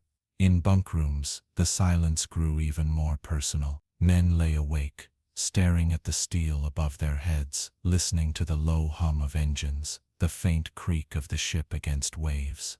Some whispered to their neighbors, "What if no one ever tells us anything? What if we spend our lives carrying this silence and no one else ever hears it?" Others said nothing at all, but their restless movements spoke louder than words. A young radar operator described it best. "It feels like we're writing letters to someone who never writes back. Every shift, every log, every report, it's like mailing them into a void." That image stuck too. Letters into the void. Men repeated it in the mess, on deck, in corners of corridors. It gave shape to their frustration. They were not just shouting into caves anymore. They were sending letters, detailed and faithful, only to watch them vanish into nothingness. The officers tried to steady the mood, but even their calmness was interpreted as silence of another kind. "Orders are clear," one lieutenant said firmly during a briefing. "Our job is to observe and record. Higher command will handle the rest." His voice was steady, but the sailors caught the lack of conviction in his eyes. That was the hardest part. The silence from above wasn't just absence, it was also presence. The presence of controlled words, measured tones, carefully chosen phrases that revealed nothing. The men learned to listen between the lines, to weigh pauses, to study the way an officer's jaw tightened or how his eyes shifted when certain questions were asked. The silence spoke in its own way, and what it spoke was unsettling. Some sailors began to wonder if the silence itself was a message. "Maybe they're telling us without telling us," one suggested. "Maybe the silence means it's bigger than we can handle," another replied. "Or maybe the silence means they don't want us to know we've stumbled into something we shouldn't." The speculation created strange divides. Some men grew more disciplined, clinging harder to routine, convincing themselves that silence was safety. Others grew restless, pushing against the quiet, whispering louder, demanding answers no one could give. On deck, under the stars, sailors stared into the sky and found the silence mirrored above them. The heavens looked infinite, but no voice came from them. No sign explained what they had seen. The same stars twinkled indifferently, and the silence of command became indistinguishable from the silence of the universe. One evening, a group stood at the rail, watching the horizon glow faintly in twilight. "We've reported everything," one muttered. "Everything, and still, nothing." Another exhaled sharply. "That's the point. The nothing is the answer." The words hit them hard. Maybe the silence was not neglect. Maybe it was conclusion. Maybe the void above and the void in the chain of command were the same. Still, the men continued to record. Discipline demanded it. They filled their logs, gave their reports, walked into the debriefings. But with each passing day, they did so with heavier hearts, certain that their words would disappear into the same emptiness. And as the Pacific stretched endless around them, the silence stretched even further. It became part of the voyage, part of the mission, part of the very air they breathed. The silence from above was not just absence, it was weight. It pressed down on every man, heavier than the sky, heavier than the sea, and in that silence, the mystery grew. The silence did more than frustrate the men. It began to erode trust. Trust in the system, trust in the chain of command, trust in the idea that someone somewhere always had the answers. Out at sea, that belief was as essential as air. Orders came from above, and the men followed. It was the rhythm of naval life. But when the silence replaced orders, when answers never arrived, the rhythm faltered. One pilot said it bluntly after a long sortie. If they know, they should tell us. If they don't know, they should admit it. Either way, this silence feels like betrayal. An operator echoed him. It's not the unknown in the sky that gets me anymore. It's the unknown in the offices. The conversation spread in hushed tones. Sailors asked the same questions in different corners of the ship. Were their reports going unread? Were they being dismissed? Or were they being hidden deliberately? Each possibility carried its own kind of poison. The longer the silence stretched, the more men began to lean on rumor. A deckhand claimed he overheard an officer mutter about files marked with heavy classifications. A mechanic swore a visiting official told a superior, "Keep it quiet. Higher has it." Neither rumor could be confirmed, but both spread quickly, fueling suspicion. "Of course they're hiding it," one sailor insisted. "Why else would we hear nothing?" Another shook his head. "No, they're hiding from it, just like us. They don't know what it is, so they say nothing." The lack of certainty hollowed the crew. In their bones, sailors relied on cause and effect, on clear chains of decision. If a jet needed fuel, fuel was given. If a storm loomed, course was changed. But here, the process was broken. Input went upward. Testimony, logs, data, nothing came back down. One operator compared it to radar itself. It's like sending out a ping and never getting the return. The silence is the empty screen. His words rang true. The men were used to reflections, to signals bouncing back. Without that, they were adrift. The silence also deepened divisions. Some men grew more loyal to the chain of command, clinging to the idea that silence must have purpose. "They're not telling us because they know best," one argued. "It's not our job to question." Others rejected that view entirely. "If they knew best, they'd at least tell us something." Another countered, "This isn't control, it's neglect." Neither side was comforted. Even daily drills and duties carried the weight of silence. Men carried their tools, manned their stations, saluted their officers, but beneath the discipline, doubt simmered. The silence was not loud, yet it echoed in every motion. In the mess, the debates became sharper. "They think we can't handle it," one sailor said, slamming his tray down. "That's why they won't tell us." His table-mate leaned in, voice low. "Or maybe they don't want us to know that they can't handle it." That thought spread quickly. It was one thing to think higher command knew more. It was another to suspect they knew nothing at all. The silence became a mirror. Each man projected his own fears into it. For some, it was proof of conspiracy. For others, it was proof of ignorance. For all, it was unsettling. And still, the silence held. One evening, a small group gathered on the flight deck, the stars blazing above them. A pilot, weary and quiet, said what none wanted to admit. "Maybe this is the answer. Maybe silence is all we'll ever get." The others stared at him, stunned, but as the night wore on, the words sank in. Silence not as absence, but as conclusion. Silence as the final word. The thought was unbearable, yet it clung to them. From that night onward, silence was no longer just a gap. It was a presence, looming over every conversation, every duty, every whispered rumor. The silence became part of the mystery itself, and perhaps its most suffocating part. By the time weeks had passed, the silence was no longer just something the men noticed. It was something they lived with, something that shaped their very sense of reality. The sky above was strange and active, the sea below constant and endless, and between them the ship sailed, a vessel caught between mysteries. But it was the silence from above, not the unknown in the sky, that weighed most heavily. It crept into the smallest details of life aboard. A man writing a letter home would pause, staring at the page, wondering what he could say that wouldn't sound impossible. Another would hesitate in the bunkroom before speaking, as though the silence itself might punish him for breaking it. Even laughter, when it came, was edged with unease, quickly swallowed back into quiet. The officers continued their routines. Reports filed upward, orders passed downward, but the gap between them and the crew grew wider.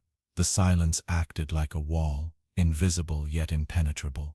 Every time a sailor asked for clarity, the same answer came: "It's being handled." Those 3 words became almost comical in their emptiness. Handled by whom? How? No one knew. One evening, in the mess, a sailor mimicked the phrase with a wry grin. "It's being handled," he said in an exaggerated tone. The table chuckled, but the laughter quickly died. The words had become too real, too hollow. Another sailor muttered, "If this is what being handled looks like, I'd hate to see what being ignored feels like." The silence didn't just leave questions unanswered. It left the men alone with their imaginations, and imagination, when fueled by awe and fear, grew dangerous. Rumors multiplied, stories twisted. Some claimed the objects were being studied in secret labs. Others whispered they were not of this world at all. A few even wondered if they were connected to forces older than mankind. The silence allowed every theory to breathe. One radar operator, weary and pale, after a long shift, said it best: "The silence is worse than lies. At least lies give you something to fight against. Silence leaves you with nothing." And yet the silence also bound the men together. In the absence of official answers, they leaned on one another. They shared stories, traded whispers, found solace in the simple act of speaking aloud what higher command would not acknowledge. The deck became a confessional. Under the stars, men confessed their doubts, their fears, their theories. One admitted he no longer trusted the chain of command. Another confessed he no longer trusted himself. A third said softly, "The silence feels alive, like it's not just emptiness, but something watching us, just like those things in the sky." The others did not laugh. They only nodded, because in the stillness of the Pacific night, it felt true. As the fleet pressed on, the silence began to feel permanent. Not a delay, not a pause, a condition. The men accepted it in the same way they accepted the endless sea, the relentless drills, the fatigue of long voyages. Silence was now part of their reality. One young sailor captured it in a phrase that spread quickly: "The sky shows us wonders. The silence keeps us chained." Those words lingered in the corridors. The men repeated them quietly, a truth they could not escape. And yet, despite the heaviness, the silence also did something else. It forced the men to carry the mystery themselves. With no answers from above, the responsibility of truth lay in their own memories, their own whispers, their own courage to believe what they had seen. They knew their reports might vanish into archives. They knew higher command might never speak.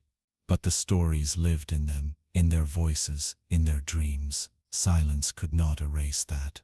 By the end of the encounters, the men understood something profound. The silence from above was not just absence, it was a choice. Whether that choice came from ignorance, secrecy, or fear, they could not know, but it shaped them as surely as the objects in the sky had. And as the fleet sailed on through the vast Pacific night, the men carried with them not only the mystery of what they had seen, but the deeper mystery of what was withheld. The silence had spoken, and what it said was louder than words. The encounters ended, but the burden remained. The ships returned to port, the missions shifted, the routines of service continued. Yet the men carried with them something heavier than any gear, heavier than any duty. They carried the memory of what they had seen, and the silence that had followed. On shore, life resumed its rhythm. Families embraced returning sailors, streets bustled with ordinary life, the world turned without pause. But for those who had stared into the sky and seen the impossible, normal life felt altered. The streets were the same, the skies familiar, but beneath the surface everything had changed. Some men tried to bury it. They told themselves it had been routine, that the reports were enough, that the chain of command had done what was necessary. They folded the memories away, like old uniforms, stored in drawers they rarely opened. But even these men found the images creeping back at night, a sudden flash in the sky, a radar blip that danced across their dreams. Others carried it more openly, though carefully, over drinks with trusted friends, in quiet conversations late at night. They would share fragments. "I saw something once," they might begin, their voices low, their eyes distant. Then they would describe the hovering shapes, the impossible speeds, the silence of command. Their listeners often stared in disbelief, sometimes with unease. A pilot confessed years later, "It never left me. I can still see it as clear as the day it happened. I learned to fly with confidence, knowing the limits of man and machine. That day taught me those limits were illusions." An operator described a different burden. "I spent years watching screens. I trusted the technology, the data. That trust was shattered. Every time I looked at a radar afterward, part of me expected the impossible to appear again." For some, the silence of command was heavier than the encounters themselves. The lack of acknowledgement, the absence of answers, became a wound that never closed. "If they'd told us something," one sailor explained, "anything, even if it was wrong, I could have lived with it. But silence makes you carry it alone." The men learned to live with two worlds: the visible world of ordinary life, where the sky was empty and the days unfolded predictably, and the hidden world of memory, where lights darted across horizons, where blips multiplied and vanished, where silence weighed heavier than steel. The two worlds never fully reconciled. At family gatherings, men smiled and played with children, while in the back of their minds they saw objects hovering silently above the sea. At work, they followed routines, but in quiet moments, they remembered the whispers of their shipmates, the heavy debriefings, the unanswered questions. Some sought understanding in books, in reports, in stories told by others who had seen strange things. They found comfort in knowing they were not alone, that across oceans and decades, other voices carried similar burdens. But comfort was not resolution. The mystery remained. Others turned inward. Dreams grew restless. Some awoke in the middle of the night, their hearts racing, convinced they had seen lights moving outside their windows. A few developed habits of scanning the sky whenever they stepped outdoors, eyes darting for movement, even in the most ordinary evenings. "It's like waiting for something you don't want, but can't stop expecting," one admitted. For many, the silence from above shaped their relationships. Some grew more distant, unable to share the weight of what they had witnessed. They listened politely when others spoke of daily struggles, but felt a gulf inside, knowing their own burden was stranger, heavier, and unspeakable. Others tried to bridge the gap, telling their families in careful language. "We saw things out there," one sailor told his wife years later, his voice quiet. "Things I can't explain." She asked what he meant, but his eyes shifted away. "Just things," he repeated. One sailor described it as carrying a locked box. Inside is the memory. You can't open it for most people because they won't understand. But you know it's there. You always know. The burden took many forms. For some, it was awe, a strange sense of privilege at having witnessed the impossible. For others, it was fear, a shadow that followed them into every quiet night. For all, it was a reminder: once you have seen the impossible, you cannot return to ignorance. The sky would never look the same again, and so, the men lived on with the burden, not in dramatic outbursts or constant reminders, but in subtle, steady ways. In the way they paused a beat too long, when someone mentioned the night sky, in the way they turned their heads slightly whenever a light flickered in the distance, in the way silence always felt heavier than sound. The encounters had ended, but their wait had only just begun. Time moved on, but the burden did not fade. For many of the sailors, the years after service brought new jobs, new families, and the quiet rhythm of ordinary life. Yet underneath, the weight of what they had seen and the silence that followed remained constant. It was not the kind of memory that dulled with age. If anything, it sharpened in contrast to the normalcy around them. Some men found themselves haunted less by the objects in the sky and more by the silence of their superiors. They could accept the unknown. They could not accept the void of answers. If someone had told me, "We don't know," I'd have lived with that, one former operator admitted later. But they didn't say anything at all, and that silence became part of me. At family dinners, these men sometimes fell quiet in the middle of conversations. They listened to talk about work, school, or neighborhood gossip, and for a moment they drifted back to the mess halls, to the steel decks, to the memory of a voice whispering, "I saw it too." The contrast between ordinary life and extraordinary memory left them suspended between worlds. For others, the burden showed itself in subtle habits. A man might look skyward more often than most, his eyes tracing flight paths with a scrutiny his companions never noticed. Another might avoid long nights outdoors, preferring the comfort of walls and ceilings. Still another might refuse to speak of his service at all, deflecting questions with short answers. It was just routine, he'd say, but his silence held weight. The men who did share their experiences often did so carefully, testing the ground before opening up. Some confided to spouses in hushed tones, often late at night. "There are things we saw," one husband told his wife softly, "things that don't make sense." When pressed, he shook his head. "Not tonight, not now." The conversation ended there, the words unfinished but the weight lingering. Others told their stories to fellow veterans. Gathered in bars, on fishing trips, or at reunions, they found in each other the only audience who could understand. "You remember the lights," one would say, and heads would nod. They spoke in fragments, often without need for explanation. Among themselves, the silence broke, if only briefly. Yet even in these circles, restraint prevailed. The years had taught them that most people would not believe. Skepticism, mockery, or dismissal were common responses. A pilot recalled once telling a civilian friend about the encounter. "He laughed," the pilot said quietly. "Laughed like I'd told a joke. I never spoke about it again, outside the circle." The burden was not just secrecy, it was isolation. Each man carried the memory like a private weight, unable to fully share it, yet unable to put it down. Some men developed rituals to manage it. One operator wrote journals filled with observations, dreams, and reflections. He never showed them to anyone, but writing gave him a release. Another found solace in stargazing, ironically. "I look up and remind myself the sky is still beautiful," he explained.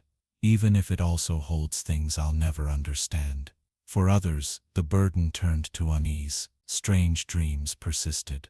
Dreams of blips flashing across screens, of objects darting in silence, of officers' faces expressionless as pens scratched across paper.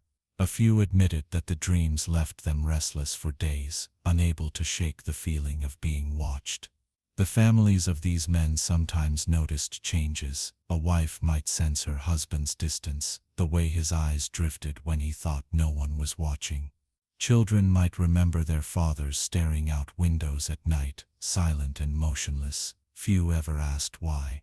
The silence became part of family life, inherited without explanation. Over the years, some sailors began to speak more openly, especially as they grew older. Age brought perspective, and for some, a sense of urgency. "I kept this quiet for decades," one man said at a reunion.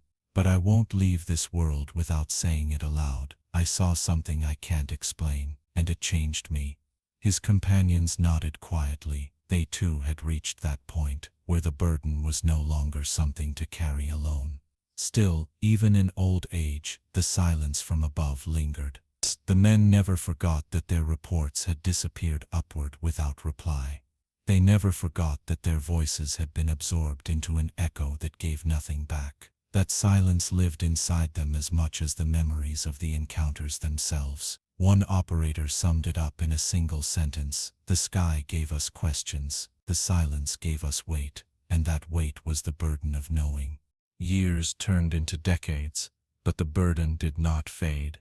For some, the weight grew heavier with age, as the silence stretched longer and answers never arrived.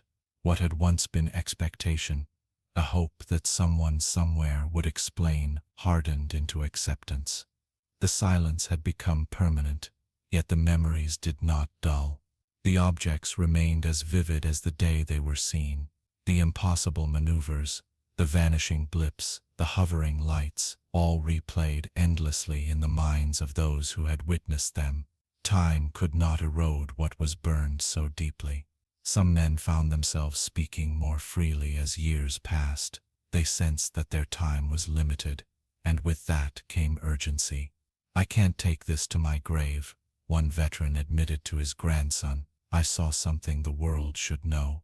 The boy listened wide-eyed, unsure whether to believe, but the old man's steady tone carried conviction. Others remained silent until the end, carrying the burden like a private vow. Their families only learned fragments after they passed: a notebook hidden in a drawer, a letter never mailed, a story shared once in a moment of weakness. For these men, silence had become so ingrained that even age could not break it. The burden shaped more than conversations. It shaped trust. Many veterans who had faced the silence from above found themselves skeptical of authority for the rest of their lives. Orders at work, news on television, statements from officials, all were met with quiet doubt. If they could hide that, one man reflected, what else could they hide? This quiet skepticism passed to families too. Children grew up hearing half-whispered warnings, sensing an undercurrent of mistrust. They might not have known the details, but they inherited the caution. For them, the silence echoed across generations. Some veterans turned the burden into curiosity. They became students of the unexplained, reading reports, following stories, watching the skies.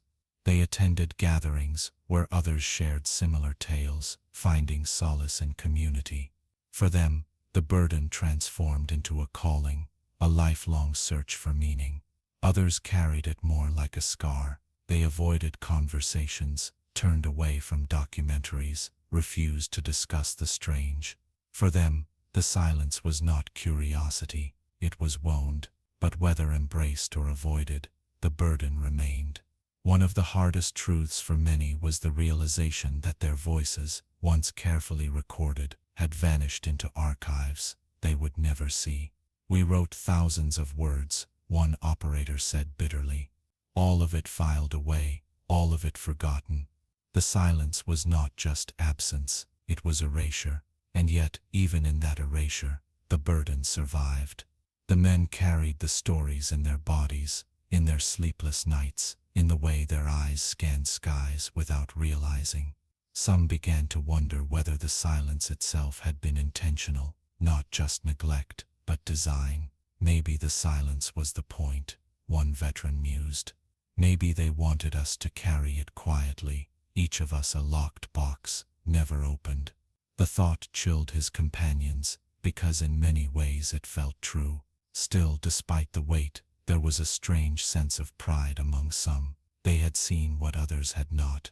They had glimpsed mysteries beyond explanation. "The burden is heavy," one said, "but it's also proof that the world is bigger than most people think." The burden of knowing was not simple. It was awe and fear, silence and suspicion, pride and isolation. It was the shadow cast by a mystery that never faded. And as years stretched into lifetimes, the men understood that this burden was not theirs alone. Others had carried it before them. Others would carry it after. The sky would always hold mysteries. the silence would always follow. And so the burden became legacy. For those who had lived through the encounters, the burden of knowing never left. It became part of them, stitched into their memories, woven into their habits. Time softened many things: the sharpness of pain, the immediacy of duty, the intensity of service. But this weight remained sharp, unchanged, as though untouched by years. Men who once patrolled decks now walked sidewalks. Men who once studied radar screens now studied the skies above their backyards. The settings changed, but the watchfulness did not. A light in the distance, a sudden flicker, all drew their attention, quick and alert, as if decades had not passed.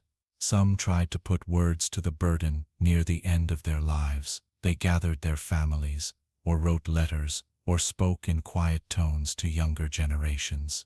"I saw something," they would begin, the words heavy and deliberate. What followed was often fragmentary, a description of movement, of silence, of unanswered questions. The younger listeners sometimes nodded politely, sometimes stared in awe, sometimes wondered if age had blurred the details. But the veterans knew.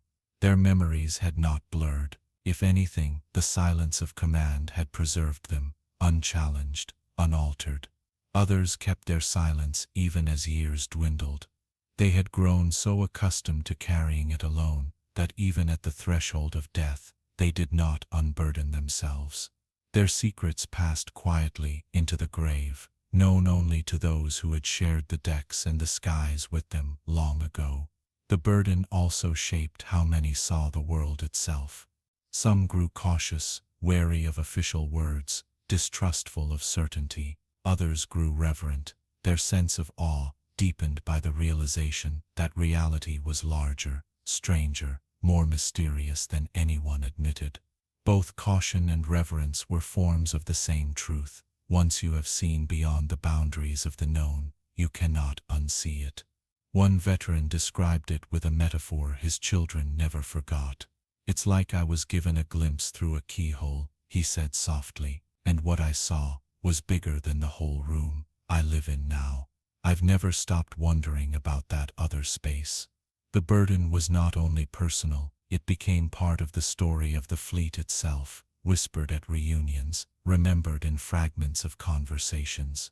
Old shipmates found each other after years and fell easily into the same rhythms. "Do you remember that night?" one would ask. The others would nod. They remembered. They always remembered. Even among strangers, the burden sometimes revealed itself. A veteran might overhear a story, a rumor, a tale of strange lights in another time and place. He might lean forward, eyes narrowing, and quietly say, "I know, I've seen something too." In that moment, the silence cracked, and the burden became shared. Yet for most, the weight remained private. It lived in the spaces between words, in the pauses of conversations, in the way their gaze lifted skyward at unexpected times. It was not something they could set down, nor something they could hand to another. It was theirs, and theirs alone. And so the burden of knowing endured, not as a loud proclamation, not as a grand revelation, but as a quiet shadow. It followed them into sleep, into dreams, into the final years of their lives. Some carried it with pride, others with sorrow, all with certainty. The encounters had ended. The reports had vanished into silence, but the memory and the weight it carried lived on. The men had seen beyond the edge of the known, and that vision, once carried, could never be forgotten. The burden of knowing was not something they chose, it was something given, and once given, it could not be taken back. The story of the fleet ends not with a single encounter, not with a single report, not even with a single silence. It ends with the lives of the men who carried those experiences forward, and with the quiet reminder that some mysteries cannot be resolved. The sky had shown them wonders, the sea had carried them through silence. The chain of command had answered with nothing, yet in the absence of answers, the men themselves became the keepers of the truth. Each memory, each whisper, each private thought, All became part of a living record, invisible but unshakable. And as you drift now toward rest, you can imagine their journey as more than a story. Imagine the vast deck of the ship beneath your feet, the steady hum of engines in the distance, the salt air cool against your skin. Above you, the stars hang silent, the same stars they once gazed at, waiting for answers that never came. The silence that pressed upon them was heavy. But here in this quiet moment, silence can be something different. It can be gentle, it can be restful. The silence of the sea at night, the silence of a sky so wide it holds every question and every dream. For the men of the fleet, the burden of knowing became a lifelong companion. For you, as you listen now, it can become a gentle reminder. There are mysteries in this world larger than us, mysteries that stretch beyond explanation, and that is not a reason for fear. It is a reason for wonder. Close your eyes and picture the ocean stretching in every direction, dark and endless. Picture the faint light of the moon, reflecting on the waves, shifting with each ripple. Imagine standing there, as they once stood, looking outward, waiting. The unknown hovers just beyond sight, but instead of fear, you feel peace. The mystery is part of the night. The silence is part of the calm. The sailors carried their stories into the rest of their lives. You, tonight, carry only the calm of their journey. You do not need to solve their questions. You do not need to carry their weight. You need only let the rhythm of their story guide you gently into sleep. In the years after, some of those men spoke of what they had seen. Some stayed quiet, but all shared the same truth. Once you glimpse beyond the edge of the known, the world is never the same. You see the stars differently. You hear silence differently. You carry yourself differently. Let that thought comfort you now. The world is vast, filled with mysteries, and you are part of it. Every breath you take is part of the same rhythm as the waves. Every heartbeat is part of the same rhythm as the engines that carried the fleet across the ocean. Steady, calm, enduring. As you rest, imagine the voices of those men fading gently into the distance. Their whispers become softer. Their memories dissolve into the sea breeze, their burden lifted into the night.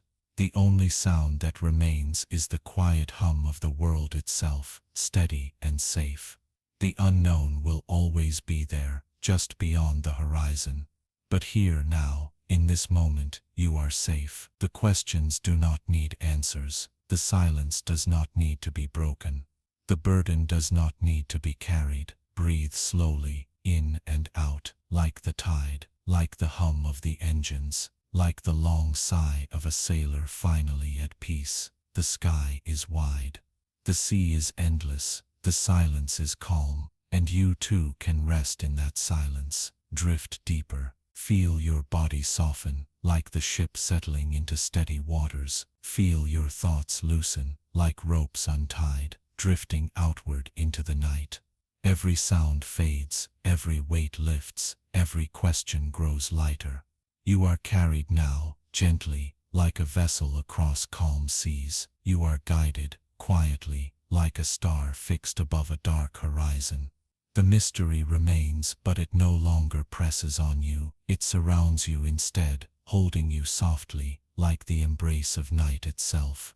The sailors once stared into the unknown with awe and unease. Tonight, you stare into the unknown with peace. For the unknown is not only vast, it is also quiet, and in that quiet, you can rest.